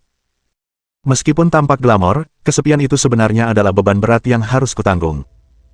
Aku mendedikasikan diriku untuk menguasai seni bela diri yang murni, jalan yang tidak memberi ruang untuk keterikatan romantis. Sebagai seorang yatim piatu, aku tidak pernah mengenal kasih sayang keluarga. Aku tidak pernah mencintai siapapun. Tanpa cinta, bagaimana aku bisa memikul tanggung jawab apapun? Apa yang harus kulindungi? Kesadaran akan perbuatannya di masa lalu sangat membebani hatinya. Mengejar posisi tinggi, tujuan yang pernah ia cita-citakan, kini tampak seperti lelucon yang kejam. Dunia batin Chang Xiao bergetar karena perenungan diri. Dalam kehidupan saya sebelumnya, ternyata saya hanyalah seorang pecundang. Saya tidak punya apapun yang bisa saya sebut milik saya sendiri. Tidak, itu tidak sepenuhnya benar. Pikirannya kembali pada bayangan seorang gadis cantik berbaju putih dari kehidupan masa lalunya. Tatapan sedih di matanya dan air mata berkilauan yang jatuh seperti mutiara menghantui ingatannya. Cinta yang begitu tulus dan indah sedang menungguku, namun aku gagal menyadari nilainya. Aku mengabaikannya seolah-olah itu tidak berarti. Betapa aku menyesali hal itu sekarang. Diliputi perasaan yang mendalam, Chang Xiao berbisik dalam hatinya, jika takdir mempertemukanku denganmu di kehidupan ini, aku tak akan mengecewakanmu. Saat pertama kali melihatmu, aku akan memelukmu erat, merangkul cinta yang pernah luput dariku. Dalam sekejap, gambaran mentalnya berubah, membawanya ke masa kecilnya ketika ia menjadi sasaran yang rentan, diintimidasi dan mengemis di tengah keramaian di sepanjang jalanan yang tampaknya tak berujung. Rasa sakit dari kenangan itu melonjak ke permukaan kesadarannya, meninggalkannya dengan satu pertanyaan yang terus menghantui. Mengapa orang tuaku meninggalkanku? Mengapa? Bab 167. Terobosan, pencerahan, pembunuhan, terobosan, pencerahan, pembunuhan. Hati Chang Xiao terasa sakit, dibebani oleh rasa sakit yang tak terhapuskan yang telah berakar dalam di lubuk hatinya. Itu adalah perasaan yang tidak akan pernah bisa sepenuhnya dihilangkan. Di kehidupan sebelumnya, aku benar-benar tidak memiliki apapun, renungnya, pikirannya dipenuhi penyesalan dan kerinduan. Yang kumiliki hanyalah kemampuan kultivasi yang tak tertandingi. Satu-satunya temanku mengalami akhir yang tragis. Kenangan masa lalunya, dengan kesepian dan keterasingannya, sangat membebani dirinya. Namun, masa kini adalah cerita yang berbeda. Ia telah diberi kesempatan kedua dalam kehidupan baru ini, dengan orang tua yang penuh kasih, teman, keluarga, dan bahkan tanah air yang bisa ia sebut miliknya sendiri. Hubungan dan tanggung jawab yang baru ditemukan ini adalah miliknya untuk dihargai dan dilindungi. Aku punya orang tua, teman, keluarga, saudara laki-laki, kekasih, dan tanah air, gumam Chang Xiao, kesadaran itu mulai muncul dalam dirinya. Semua itu adalah tanggung jawabku. Itu adalah hal-hal yang harus kujaga. Aku telah diberkati dengan kekayaan yang besar dalam hidup ini, memperoleh semua yang kuinginkan di kehidupan sebelumnya. Sambil menarik napas dalam-dalam, dia berdamai dengan masa lalu dan menerima tanggung jawabnya saat ini. Mereka semua milikku sekarang, dan aku menolak untuk membiarkan mereka lepas, tegasnya. Bayangan Su Yeyue, dengan senyumnya yang menawan, terlintas di benaknya, mengisi dirinya dengan tekad. Gadis kecil ini sungguh menggemaskan, pikirnya sambil tersenyum. Aku akan berhati-hati dalam menjalani hidup ini, menjaga semua yang kusayangi. Aku akan menikmati setiap momen berharga. Saat Chang Xiao rileks dan memfokuskan pikirannya, Ki ungu di dalam dantiannya mulai melonjak. Gelombang energi ungu memancar dari dalam dirinya, mengubah langit malam. Meskipun seharusnya malam itu berawan dan gelap, awan tiba-tiba menghilang, menampakkan bulan yang bersinar terang. Cahaya bulan menyinari dunia dengan kilauan keperakan, sementara beberapa lingkaran cahaya ungu mengelilinginya, menciptakan pemandangan yang memukau. Tanpa disadari oleh para penonton yang mengagumi bulan, esensi ungu paling murni di dunia sedang berkumpul menuju tujuan tertentu. Aliran cahaya ungu mengalir menuju kota Chensing, rumah jenderal, dan akhirnya, tubuh Chang Xiao. Energi ungu di dalam dirinya melonjak dengan kecepatan yang belum pernah terjadi sebelumnya, dan di ruang tanpa batas, gelombang energi ungu memenuhi sekitarnya, menjadikan seluruh ruang berwarna ungu kristal transparan. Di dalam ruang yang ditentukan untuk telur itu, sejumlah besar ki ungu berkumpul, hampir menyatu menjadi massa padat. Telur itu dengan rakus menyerap setiap tetes ki ungu yang memasuki jangkauannya, tumbuh dalam ukuran dan kejernihan. Ukurannya telah membesar dari sebesar apel menjadi sebesar semangka kecil, pola-polanya menjadi lebih jelas. 9 ruang di ruang tanpa batas juga menyerap ki ungu, tidak seperti ki dingin yang merusak lingkungan. Sebaliknya, ki ungu berfungsi untuk meningkatkan dan memperkuat berbagai ruang, menciptakan keseimbangan harmonis terhadap energi luar biasa yang ada. Di dalam ruang kayu dari ruang tanpa batas, dampak ki ungu sungguh luar biasa. Tanaman berharga yang berada di sana menunjukkan pertumbuhan eksplosif di bawah pengaruhnya. Pohon budidaya teh, khususnya, mengalami transformasi dramatis. Batangnya membesar hingga sebesar mangkuk besar, dan daunnya tumbuh menyerupai payung raksasa, akhirnya memahkotai pohon itu dengan kanopi yang membentang hingga 10 meter diameternya. Daun-daunnya berubah warna menjadi perak kristal yang berkilauan, mengingatkan pada cahaya bulan yang menembus kanopi hutan. Namun, Chang Xiao tetap tidak menyadari perkembangan ini. Dia masih tenggelam dalam pengalaman mendalam dari suara di dalam pikirannya, seperti perjalanan menyusuri sungai kehidupan. Indra-indranya sepenuhnya selaras dengan suara itu, membuatnya tidak menyadari sekitarnya. Saat Ki Ungu terus membanjiri dantiannya, Ki itu dengan cepat memenuhi ruang tersebut hingga penuh. Namun, alih-alih hanya memenuhi intinya, dantiannya mulai berkontraksi, sebuah tindakan pemurnian diri melalui kompresi. Proses ini diulang beberapa kali, 9 kali, tepatnya sebelum mencapai puncaknya dengan pelepasan yang luar biasa. Energi ungu yang dipadatkan dengan cermat itu lenyap, meninggalkan secercah cahaya ungu yang sangat kecil. Sementara itu, Chang Xiao merasakan kenyamanan yang tak tertandingi. Tanpa disadarinya, ia mengeluarkan zat ungu gelap dari tubuhnya, manifestasi fisik dari transformasi batinnya. Ia tetap terhanyut dalam transnya yang mendalam, tak terganggu oleh dunia fisik. Setelah jeda singkat, dunia kembali ke keadaan normalnya, bermandikan cahaya lembut bulan. Chang Xiao perlahan membuka matanya, tatapannya menyala dengan kejernihan yang baru ditemukan. Tubuhnya terasa sangat berbeda, bukan lagi tubuh seorang pria tanpa tujuan atau cinta. Kini ia memikul tanggung jawab dan ikatan yang berharga, keluarga, kekasih, saudara, rumah, dan negara. Chang Xiao menghela napas dalam-dalam, berbisik penuh syukur, apakah ini caramu menganugerahi aku penebusan, ya Tuhan? Tiba-tiba, ketenangan itu hancur berkeping-keping saat ruang tanpa batas bergetar. Gerbang menuju tingkat kedua Ki Ungu yang naik dari timur sedikit terbuka. Sensasi yang meresahkan menjalarinya. Perhatiannya tiba-tiba tertuju pada sosok ganas dan mematikan yang melesat ke arahnya dari luar jendela. Itu adalah teknik pedang yang cepat dan mematikan, penuh dengan niat membunuh, upaya pembunuhan yang tak salah lagi oleh seorang pembunuh bayaran kelas atas dengan satu target dalam pikirannya. Chang Xiao. Di tengah malam yang gelap gulita, kekacauan meletus di sekitar rumah Cha, saat simfoni teriakan dan dentingan baja yang mengerikan memenuhi udara. Sosok-sosok misterius, berpakaian hitam, melompat dan melesat di sekitar area tersebut. Beberapa penyusup datang dari luar, sementara yang lain masuk secara diam-diam ke dalam tembok rumah. Lebih dari 50 penyerang misterius, yang bersembunyi di balik tabir kegelapan, muncul. Sebagai tanggapan, sekitar 40 pembela, bersenjata pedang, dengan gagah berani menghadapi penyusupan rahasia ini. Di puncak menara pengawas, suara trompet yang menggema memecah keheningan malam. Para pembunuh, teriak Song Jue, suaranya lantang memecah keheningan. Dengan pedang panjang tergenggam erat di tangan, bilahnya berlumuran warna merah darah, biru, dan kuning, ia berlari menuju kamar Chang Xiao. Senjatanya memiliki nama, Cahaya Darah. Namun, 6 musuh bertopeng berusaha menghalangi langkahnya, menempatkan diri di jalannya. Salah satu dari mereka tampaknya mengenali sesuatu tentang Song Jue, sebuah percikan kesadaran menyala dalam dirinya. Dia berteriak, Jenderal Pedang Darah. Apakah Anda Song Yidao? Tidak heran Anda telah absen dari pertempuran selama bertahun-tahun, bersembunyi di dalam keluarga Cha. Mata Song Jue berbinar dengan intensitas sedingin es, dia membalas dengan keras, kau tidak tahu apa-apa. Dalam sekejap, cahaya darah menyembur keluar seperti badai. Boom, boom, boom. Keenam penyerang itu serentak memuntahkan darah, tubuh mereka mundur dalam keadaan kacau. 6 kultivator, masing-masing mencapai tingkat ke-9 dari tingkat di Yuan, mendapati diri mereka tak berdaya melawan keganasan Song Jue. Satu tebasan pedang telah menimbulkan kehancuran yang cukup besar. Tunggu. Kau bukan Song Yidao. Bahkan Jenderal Pedang Darah pun tidak memiliki kemampuan setingkat ini.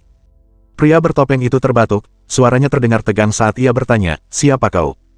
Siapa sebenarnya kau? Tanpa gentar, pedang Song Jue kembali berkelebat, dan 6 kepala yang terpenggal jatuh ke tanah. Diterangi cahaya darah yang menyeramkan, dia terus maju tanpa henti, pertanda malapetaka yang akan datang. 2 penyerang bertopeng tambahan, dengan pakaian gelap seperti niat mereka, ikut campur untuk menghentikan langkahnya. Meskipun jumlah mereka sedikit, kekuatan mereka melampaui 6 penyerang sebelumnya. Dengan aura berwarna safir, para kultivator ini jelas berada di tingkat Tianyuan. Namun, mereka hanya mampu menunda kemajuan Song Jue untuk sementara waktu.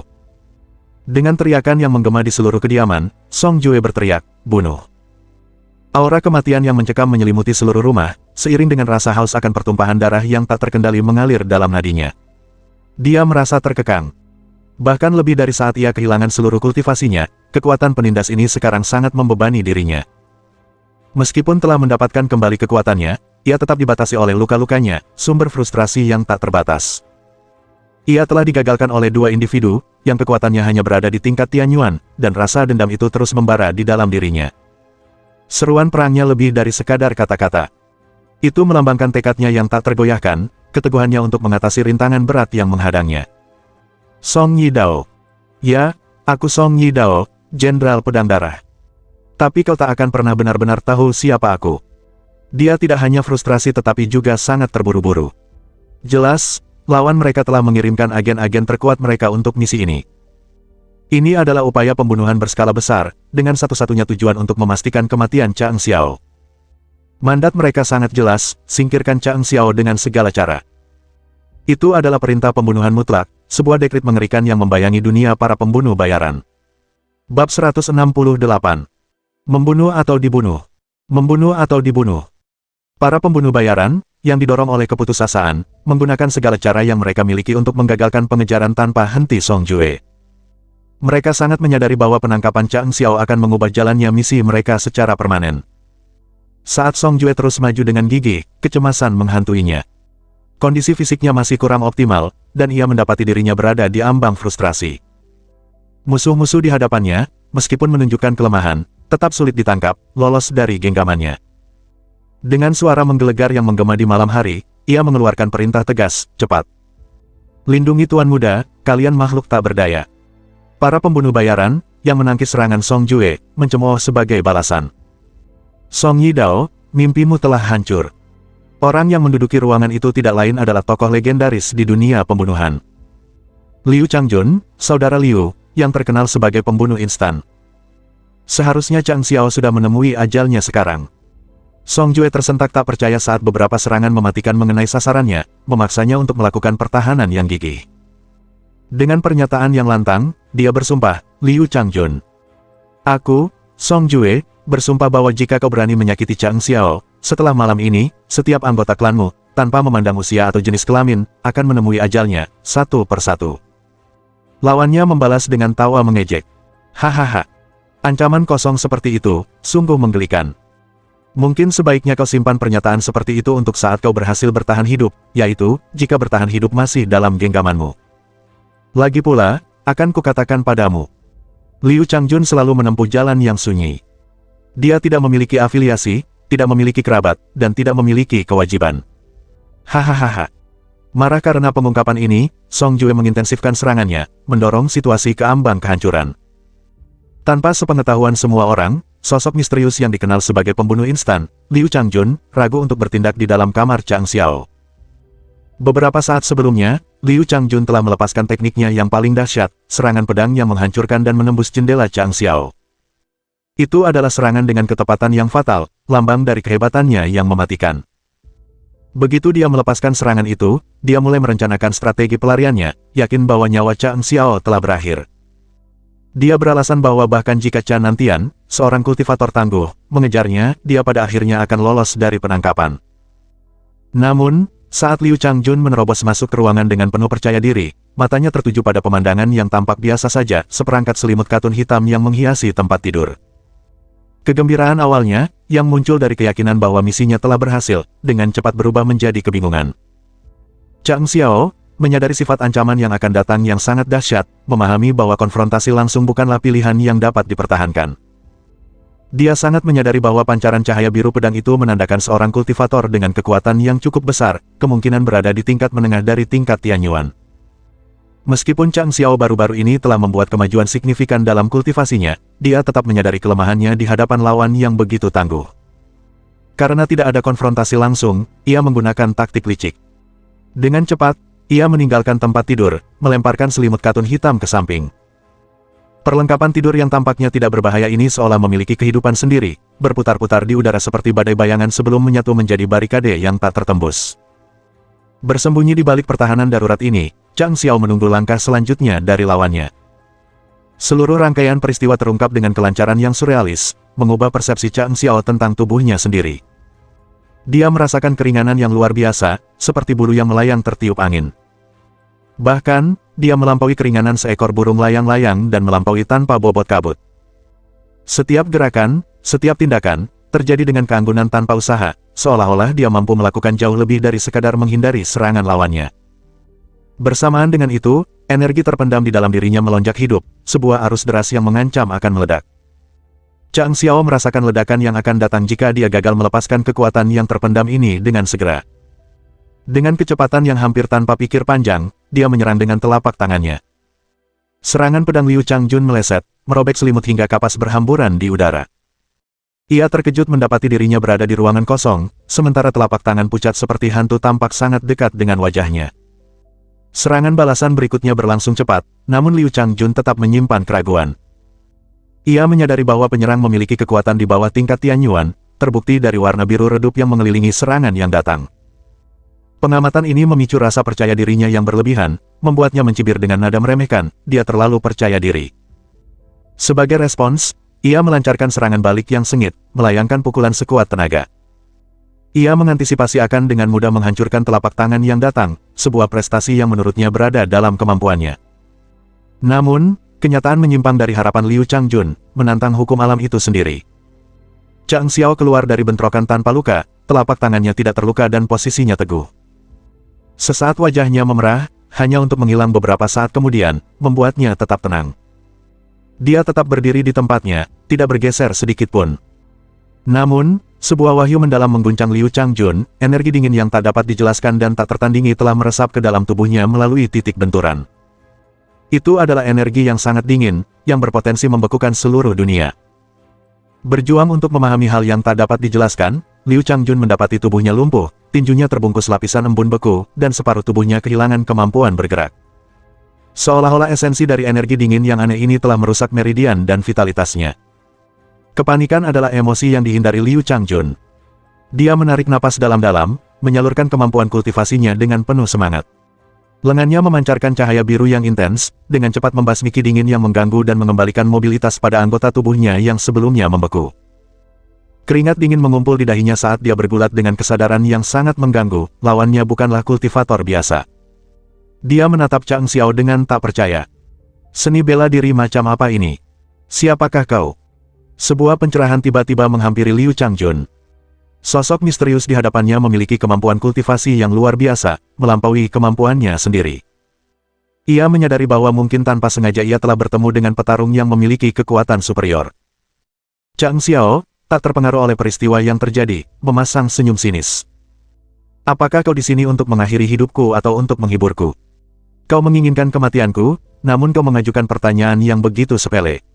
Sikapnya tetap tenang, tanpa menunjukkan sedikit pun rasa takut. Seruan Liu Changjun, "Kau Chang Xiao," menggema di seluruh ruangan, dipenuhi rasa tidak percaya dan sedikit rasa takut yang menyelimutinya. Pengungkapan itu menghantamnya seperti sambaran petir, sebuah kejutan tak terduga dalam kisah yang sedang berlangsung. Sebagai tanggapan, Chang Xiao tak kuasa menahan tawa kecilnya, sedikit geli terpancar di matanya. Kau memang memiliki kecerdasan yang tajam. Aku harus memujimu untuk itu. Liu Changjun mendapati dirinya bergulat dengan pusaran emosi, kebingungan, kekacauan, dan perasaan ditipu yang menggerogoti dirinya. Dia telah diberi penjelasan panjang lebar tentang keadaan Chang Xiao, diberitahu bahwa pemuda itu berada di ambang kematian, sangat lemah dan di ambang kepunahan. Namun, di sini berdiri Chang Xiao, penuh vitalitas dan memancarkan aura kekuatan yang bertentangan dengan kelemahan yang diklaimnya. Itu adalah sebuah pengungkapan yang membuat Liu Changjun benar-benar bingung. Dia tidak bisa tidak berpikir, apakah aku terjebak dalam perangkap, apakah ini tipu daya yang rumit, sebagai seorang pembunuh bayaran, apakah aku datang ke sini hanya untuk menemui ajalku sendiri. Dengan dua tepukan tangan yang menggema. Pah, anggota tubuh Chang Xiao mengalami transformasi. Satu tangan berkilauan dengan warna keemasan yang cemerlang, sementara tangan lainnya memancarkan kemurnian sedingin es, mereka telah menjadi tangan emas dan tangan sedingin es. Serangan telapak tangan yang dilakukannya sebelumnya telah memberinya kepercayaan diri yang baru. Itu adalah pertunjukan kekuatan yang telah menghancurkan batasan-batasan sebelumnya, mengisyaratkan pertumbuhan kultivasinya yang belum pernah terjadi sebelumnya. Saat mengamati pemandangan kedua tangannya yang berwarna ganda, Chang Xiao takjub akan perubahan mendalam dalam dirinya. Sebelumnya ia berada di tingkat keempat dari tingkat Diyuan, namun sekarang ia berada di tingkat ke-8. Kemajuan yang tiba-tiba dan tak dapat dijelaskan itu membuatnya tercengang. Saya harus menghubungkan transformasi ini dengan pencerahan yang saya terima sebelumnya, pemahaman tentang cinta yang membuka gerbang menuju hukum alam, memberi saya lompatan luar biasa dalam kultivasi saya. Di tengah lamunannya, tangan Chang Xiao menari dengan anggun dan presisi. Tangan emasnya memancarkan kilauan yang cemerlang, sementara tangan yang dingin itu memancarkan hawa dingin yang menusuk tulang. Raut wajahnya tetap tenang dan terkendali, senyum sinis menghiasi bibirnya saat ia menatap pembunuh bertopeng itu. Dengan gerakan yang luwes, kakinya melakukan jurus terkenal One Laughter in Skyline, sebuah gerakan yang identik dengan keahlian Xiao Monarch. Tiga seni bela diri yang berbeda menyatu dalam simfoni serangan. Liu Changjun, yang dikepung oleh serangan tanpa henti, berjuang untuk mempertahankan pertahanannya. Dunianya menyempit menjadi fokus tanpa henti untuk menangkis serangan cepat tersebut, tidak menyisakan ruang untuk berbicara atau mengamati hal lain selain bahaya yang mengancam. Rasa frustrasi membuncah dalam pikiran Liu Changjun saat ia bergulat dengan keadaan tak terduga ini. Ia mengumpat dalam hati, tak mampu memahami betapa besarnya tipu daya yang telah terjadi di hadapannya. Apakah ini, pemuda sok pintar yang tidak berguna dan bodoh, yang digambarkan oleh majikan saya, yang tergantung pada seutas benang, di ambang kematian, apakah ini benar-benar putra Canantian yang konon lemah? Siapa yang mengizinkan pemberian hadiah yang menyesatkan seperti ini? Ini benar-benar tindakan yang menipu. Misi ini pasti akan membawa konsekuensi buruk bagi saya. Gelombang kutukan dalam diri Liu Changjun semakin menguat, disertai dengan keinginan yang sangat besar untuk menangis. Targetnya, yang ia perkirakan sebagai individu yang lemah dan sakit-sakitan, ternyata justru sebaliknya, sosok yang gagah dan kuat dengan keahlian kultivasi yang luar biasa. Jadi, ini dia, pria yang sekarat, yang mereka bicarakan. Dia sebenarnya lebih kuat daripada saya. Dan dia tampaknya memiliki lebih banyak pengalaman daripada saya. Bab 169. Memancing di perairan yang bergelombang. Memancing di perairan yang bermasalah. Hal yang paling membuat Liu Changjun kesal adalah kesadaran yang mengejutkan bahwa pria yang selama ini dianggapnya sebagai individu yang tidak berguna dan kala kini menunjukkan kemampuan luar biasa dalam pembunuhan, kemampuan yang melampaui kemampuannya sendiri. Itu adalah skenario mimpi buruk baginya, sebuah pengungkapan mengerikan yang menjerumuskannya ke dalam kekacauan. Dia merenungkan ironi suram dari situasinya. Apakah misinya pada akhirnya telah menjerumuskannya ke dalam kematian? Liu Changjun tak diragukan lagi adalah salah satu pembunuh bayaran paling terampil di wilayahnya, setelah mengasah bakatnya hingga setajam silet. Namun, di hadapan Chang Xiao, ia merasa benar-benar tak berdaya, tidak mampu memanfaatkan keterampilan hebatnya. Peringkatnya sebagai kultivator tingkat menengah dari tingkat Tianyuan jauh melampaui level Chang Xiao sendiri, meskipun Chang Xiao telah mengalami peningkatan yang cukup besar. Namun, keunggulan ini tidak memberikan sedikit pun rasa percaya diri pada Liu Changjun. Seni bela diri lawannya sangat agresif. Tangan emas, khususnya, tampak tak terkalahkan, dengan mudah menggagalkan pedang panjang Liu Changjun. Pedang panjang, senjata yang telah ia gunakan dengan keahlian luar biasa, secara bertahap menyerah pada serangan tanpa henti, sementara tangan emas tetap tak terluka. Seandainya tangan emas itu menyerangnya secara langsung, Liu Changjun pasti akan hancur berkeping-keping. Namun, justru tangan satunya, yang memancarkan hawa dingin yang jahat, yang benar-benar membuatnya gelisah. Dia bisa menangkis tangan emas itu dengan pedangnya, tetapi ki yang sangat dingin itu hampir mustahil untuk dihindari. Dia menyimpan rasa jijik terhadap kontak apapun dengan tangan yang sangat dingin itu, dan bahkan pedangnya pun tampak enggan untuk bersentuhan. Sentuhan ki yang dingin itu saja sudah mengancam untuk menembus material apapun dan membekukannya hingga ke inti. Itu adalah fenomena yang sulit dijelaskan, membuat bulu kuduknya merinding. Saat pertempuran tanpa henti berkecamuk, ruangan itu berubah menjadi ruang es yang membekukan, suhunya anjlok setiap saat. Liu Changjun tidak lagi mampu menahan hawa dingin yang menyengat, giginya bergemeletuk, dan gerakannya menjadi lambat. Serangannya kehilangan warna biru khasnya, menandakan penurunan drastis kekuatannya. Secercah keputusasaan terlihat di matanya saat ia mulai mundur. Bertahan hidup telah menjadi tujuan utamanya, tujuan yang kini tampak mustahil untuk dicapai. Selama saya masih bernapas, saya akan tanpa henti mengejar majikan yang mengeluarkan kontrak berbahaya ini, kemanapun itu mengarah. Sialan pekerjaan ini. Ini mimpi buruk. Aku adalah rubah yang licik, dan mereka menjanjikanku seekor kelinci yang tak berdaya, mangsa yang mudah.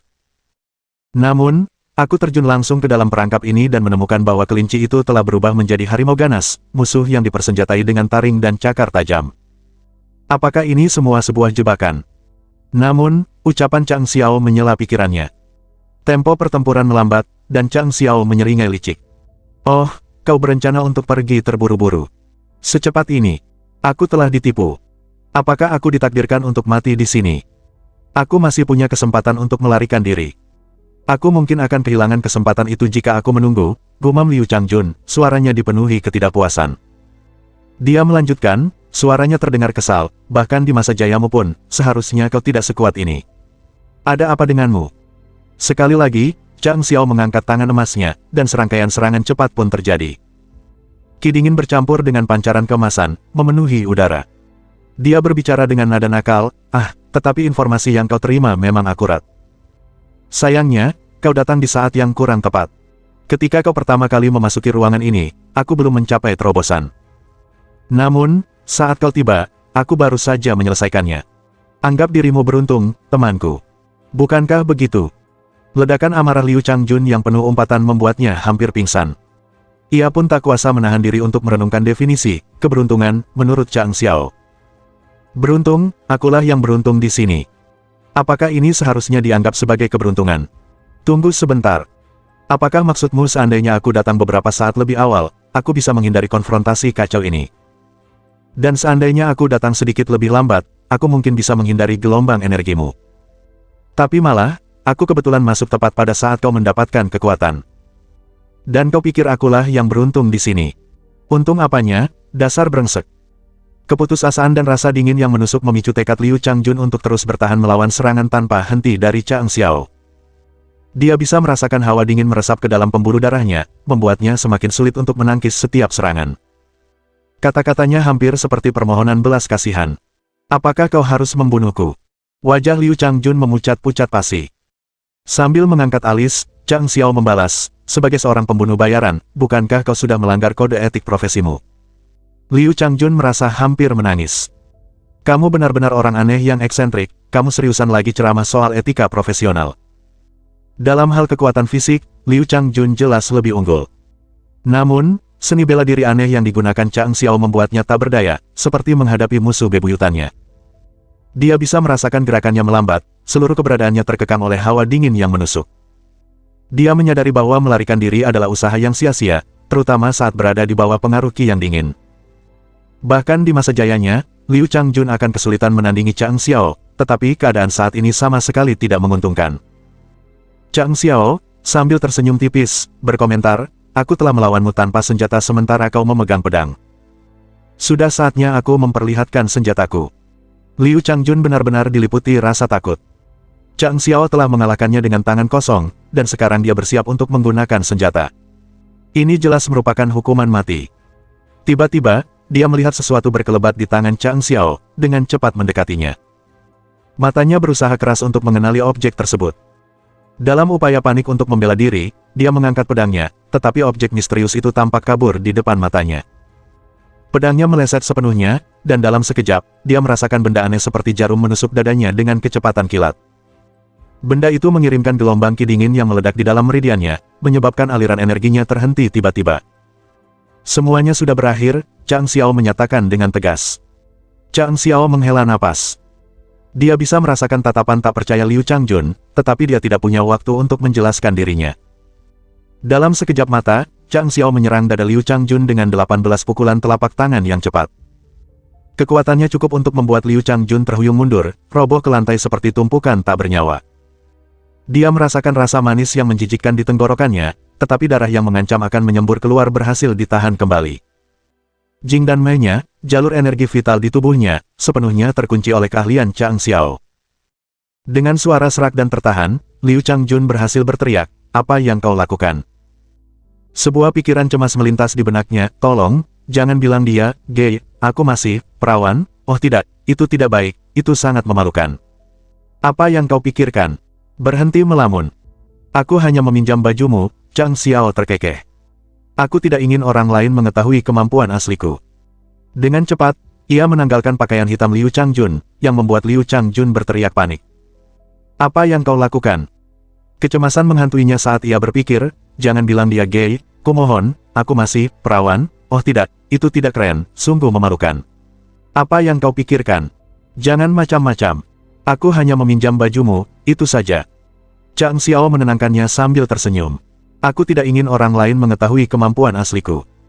Dengan serangkaian gerakan cekatan, Chang Xiao mengenakan pakaian Liu Changjun dan juga menutupi wajahnya. Dia mengangguk pada Liu Changjun yang tampak cemas. Kau bisa beristirahat di sini, temanku. Setelah aku membereskan kekacauan di luar, kita bisa mengobrol tentang kehidupan. Merasa lega karena kekhawatirannya akan pertemuan yang tidak diinginkan ternyata tidak beralasan, Liu Changjun merenung, syukurlah, dia bukan gay, hampir saja, aku hampir ketakutan setengah mati, aku belum pernah bertemu orang yang akan menelanjangi lawannya. Namun, kelegaan yang dirasakannya hanya berlangsung singkat, digantikan oleh kekhawatiran baru. Pria ini menakutkan, aku takut kali ini aku akan memohon kematian di tangannya. Yang paling meresahkan adalah Chang Xiao selalu begitu tenang dan acuh tak acuh terhadap segala hal yang dilakukannya. Dia sama sekali tidak tampak cemas, setiap gerakannya dieksekusi dengan begitu elegan, tapi justru itulah yang membuatnya semakin menakutkan bagi musuh-musuhnya. Dia pasti musuh paling menakutkan yang bisa dihadapi siapapun. Liu Changjun tak kuasa menahan rasa iri. Seandainya aku juga bisa seperti itu, aku pasti akan menjadi tokoh terkenal di dunia pembunuh bayaran. Sayang sekali Chang Xiao bukan seorang pembunuh bayaran, sungguh sia-sia, tapi ada satu hal yang membingungkanku. Tak satu pun dari sifat-sifat ini seharusnya ditemukan pada seorang remaja. Mungkinkah keanehan ini benar-benar seorang pemuda berusia 16 tahun? Dengan begitu, Chang Xiao tidak lagi mengindahkan renungan Liu Changjun. Dia menyembunyikannya di bawah tempat tidur dan dengan cepat berubah menjadi sosok bayangan, melompat keluar jendela. Di tangannya, dia menggenggam pedang panjang Liu Changjun yang ramping. Pedang panjang itu berkilauan dengan cahaya seram berwarna merah darah saat berada di genggaman Chang Xiao. Sementara itu, di luar rumah, pertempuran berkecamuk dengan intensitas yang semakin meningkat. Song Jue mengayunkan pedang panjangnya dengan keganasan yang tak tertandingi, seorang diri menghadapi 8 pembunuh bayaran, setiap gerakannya merupakan upaya putus asa untuk mencapai Chang Xiao. Betapapun gagah beraninya ia maju, tubuh-tubuh tak kenal lelah berdiri di jalannya, bertekad untuk menghalanginya dengan segala cara. Kedelapan penyerang itu membentuk penghalang yang tak tertembus, bertekad untuk menghalangi jalannya. Kedelapan individu ini teguh dalam komitmen mereka untuk menghentikan kemajuan Song Jue. Di tengah kekacauan, para pengawal darah bertempur tanpa lelah, dan para pengawal kerajaan mengirimkan sinyal mendesak untuk meminta bala bantuan, seruan minta tolong mereka memecah kegaduhan malam itu. Jelas bahwa lebih banyak musuh berkumpul di tempat kejadian, satu-satunya tujuan mereka adalah kematian Chang Xiao. Mengenakan pakaian serba hitam, Chang Xiao bergerak dengan anggun dan cepat, aura agresi yang tak terkendali terpancar darinya. Seolah-olah dia dengan mudah mengambil identitas Liu Changjun, penampilannya sangat meyakinkan. Saat mereka melihat Liu Changjun, kedelapan pria itu menghela napas lega, kewaspadaan mereka sedikit menurun. Mereka bermaksud untuk berbincang-bincang, tetapi Chang Xiao yang berbicara lebih dulu, suaranya penuh urgensi. Selesaikan dengan cepat, serunya sebelum melancarkan serangannya. Dalam sekejap, pedang panjangnya melesat di udara, dan kedelapan orang itu, yang percaya bahwa pemimpin mereka akan segera bergabung dengan mereka, dengan cepat mengalihkan perhatian mereka kembali ke pertempuran melawan Song Jue. Didorong oleh prospek partisipasi pemimpin mereka bertempur dengan semangat baru, fokus mereka sepenuhnya pada pertempuran yang akan datang. Namun, optimisme mereka hancur berkeping-keping saat kilatan cahaya pedang yang cemerlang memenuhi pandangan mereka, dan sebelum mereka sempat bereaksi, 8 kepala jatuh serentak ke tanah. Di saat-saat terakhir mereka, kedelapan pasang mata itu menunjukkan kebingungan yang mendalam, mempertanyakan pengkhianatan Chang Xiao yang tak dapat dijelaskan. Mengapa, pemimpin kami melakukan ini kepada kami, mengapa? Bab 170. Rumit. Chang Xiao bergerak secepat kilat, melesat melewati Song Jue dengan kedipan mata yang disengaja sebelum meninggalkannya di belakang. Pedangnya berayun di udara, dan dalam serangkaian kilatan cepat, beberapa pembunuh bayaran lainnya roboh ke tanah, darah menodai lantai. Song Jue, yang awalnya terkejut dengan kemunculan Chang Xiao yang tiba-tiba, segera mengenali gerakan khasnya. Apa-apaan ini, serunya, mengingat kedipan mata khas Chang Xiao. Mengenakan jubah hitam, Chang Xiao menerobos masuk ke medan pertempuran seperti predator menakutkan di antara kawanan domba. Dimanapun pedangnya menebas, busur merah menyala muncul seperti hujan. Dalam sekejap, lebih dari selusin pembunuh bayaran tergeletak tak bernyawa di kakinya. Para pembunuh bayaran itu tercengang-astoniset oleh kejadian yang tak terduga. Karena salah mengira Chang Xiao, yang menyamar sebagai Liu Changjun, sebagai sekutu yang kuat, mereka lengah dan gagal bereaksi sebelum dia menerobos masuk ke tengah-tengah mereka. Baru setelah kepala rekan-rekan mereka menggelinding, mereka menyadari kesalahan fatal mereka. Puluhan saudara mereka telah gugur bahkan sebelum mereka menyadari apa yang telah terjadi. Mereka yang tersisa berupaya membela diri, tetapi kerugian yang mereka alami telah memberikan pukulan berat, membuat mereka tidak siap untuk melakukan serangan balik. Mengamati kekacauan yang terjadi, Chang Xiao yakin akan kemenangannya yang akan segera datang. Dengan cepat, dia mengayunkan pedangnya, menghindari ancaman yang mendekat. Dengan kecepatan yang tiba-tiba, dia melompat ke arah dinding dan menghilang, menggunakan teknik One Lauter in Skyline untuk menyembunyikan keberadaannya. Hilangnya secara misterius pelaku berpakaian hitam membuat para pembunuh bayaran yang tersisa kebingungan, tidak dapat memahami bagaimana dia berhasil lolos dari mereka setelah membantai rekan-rekan mereka. Meskipun demikian, ketidakhadiran Chang Xiao gagal meredakan tekanan yang semakin meningkat pada kelompok pembunuh tersebut. Para kultivator unggul dari keluarga kerajaan, yang dipimpin oleh Song Jue, melancarkan serangan tanpa henti, sementara suara kavaleri yang mendekat dari luar semakin menguat. Di tengah kekacauan, suara siulan melengking menggema di udara, mendorong para pembunuh untuk berbalik dan mencoba mundur dengan tergesa-gesa. Namun, pelarian mereka digagalkan ketika mereka bertemu dengan tentara House of Cha yang bergegas membantu. Beberapa kultivator tingkat tinggi berhasil membebaskan diri, tetapi sebagian besar mendapati diri mereka dikepung oleh para tentara, dan menemui kematian mereka. Para kultivator unggul dari keluarga kerajaan, tanpa gentar oleh jumlah korban jiwa, mengikuti Song Jue menuju kamar Chang Xiao. Di malam yang penuh gejolak ini, keselamatan Chang Xiao menjadi perhatian utama, mengalahkan semua pertimbangan lainnya. Taruhannya sangat tinggi, nasib mereka yang mencoba membunuh Chang Xiao bergantung pada kelangsungan hidupnya. Jika Chang Xiao sampai tewas, berapapun jumlah pembunuh yang mereka kirim, mereka pasti akan menghadapi hukuman mati. Di antara mereka yang terlibat, Song Jue adalah satu-satunya yang mengetahui kondisi sebenarnya Chang Xiao. Dia tidak khawatir tentang kesejahteraan Chang Xiao, kecemasannya berpusat pada apakah Chang Xiao akan berhasil kembali ke kamarnya tepat waktu. Jika Chang Xiao ketahuan berpura-pura sakit, itu akan memicu krisis besar, karena menipu raja sama dengan pengkhianatan tingkat tinggi. Memimpin jalan, Song Jue dengan hati-hati mendorong pintu hingga terbuka, memperlihatkan ruangan yang berantakan. Untungnya, Chang Xiao terbaring di tempat tidur, pucat dan tampak di ambang kematian, persis seperti saat mereka meninggalkannya. Desahan lega terdengar dari orang-orang yang menyaksikan. Rasa lega Song Jue muncul karena Chang Xiao kembali ke tempat tidur tepat waktu. Yang lain, di sisi lain, sangat gembira menemukan Chang Xiao masih hidup. Namun, Song Jue tidak bisa tidak bertanya-tanya tentang penampilan kemampuan bela diri pemuda itu yang mengesankan. Merenungkan eksekusi seni bela diri terbang Chang Xiao yang lincah dan terampil, Song Jue merenung, bagaimana pemuda itu menguasainya begitu cepat, penampilannya sungguh luar biasa, bahkan menyaingi masa jayaku. Syukurlah, gumam beberapa pengawal kerajaan sambil menyeka keringat di dahi mereka.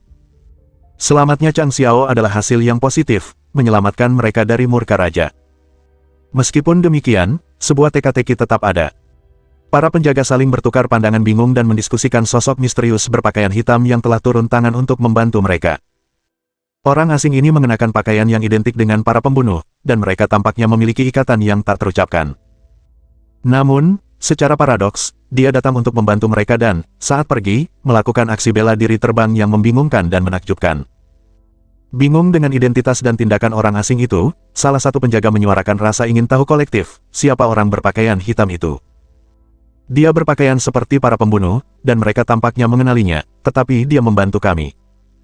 Ketika dia pergi, dia melakukan pertunjukan seni bela diri terbang yang luar biasa yang membuat kami tercengang.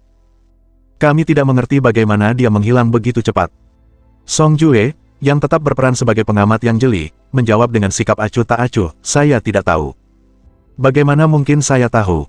Kepada siapa saya harus bertanya? Para penjaga saling bertukar pandangan bingung, merenungkan ironi bahwa Song Jue, sebagai kepala rumah tangga, seharusnya memiliki jawaban yang mereka cari.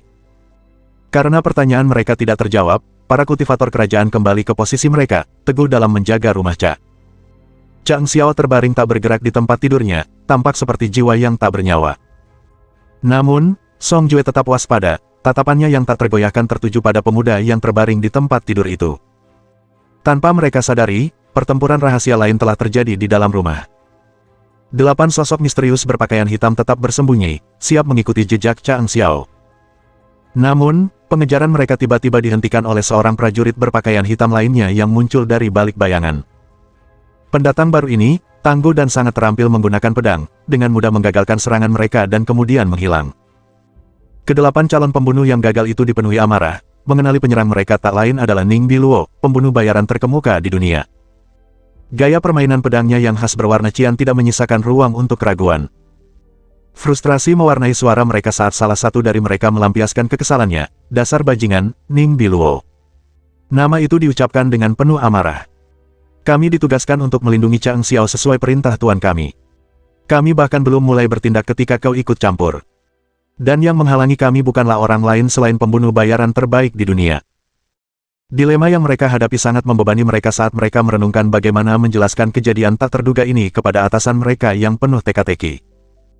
Suasana hati mereka muram saat mereka mundur ke dalam bayang-bayang, rasa ketidakpuasan masih menyelimuti mereka. Setelah hening sejenak, salah satu dari mereka mengungkapkan kekecewaannya, itu memalukan. Aku tidak percaya kita dihentikan seperti itu. Ini situasi paling memalukan yang pernah kualami.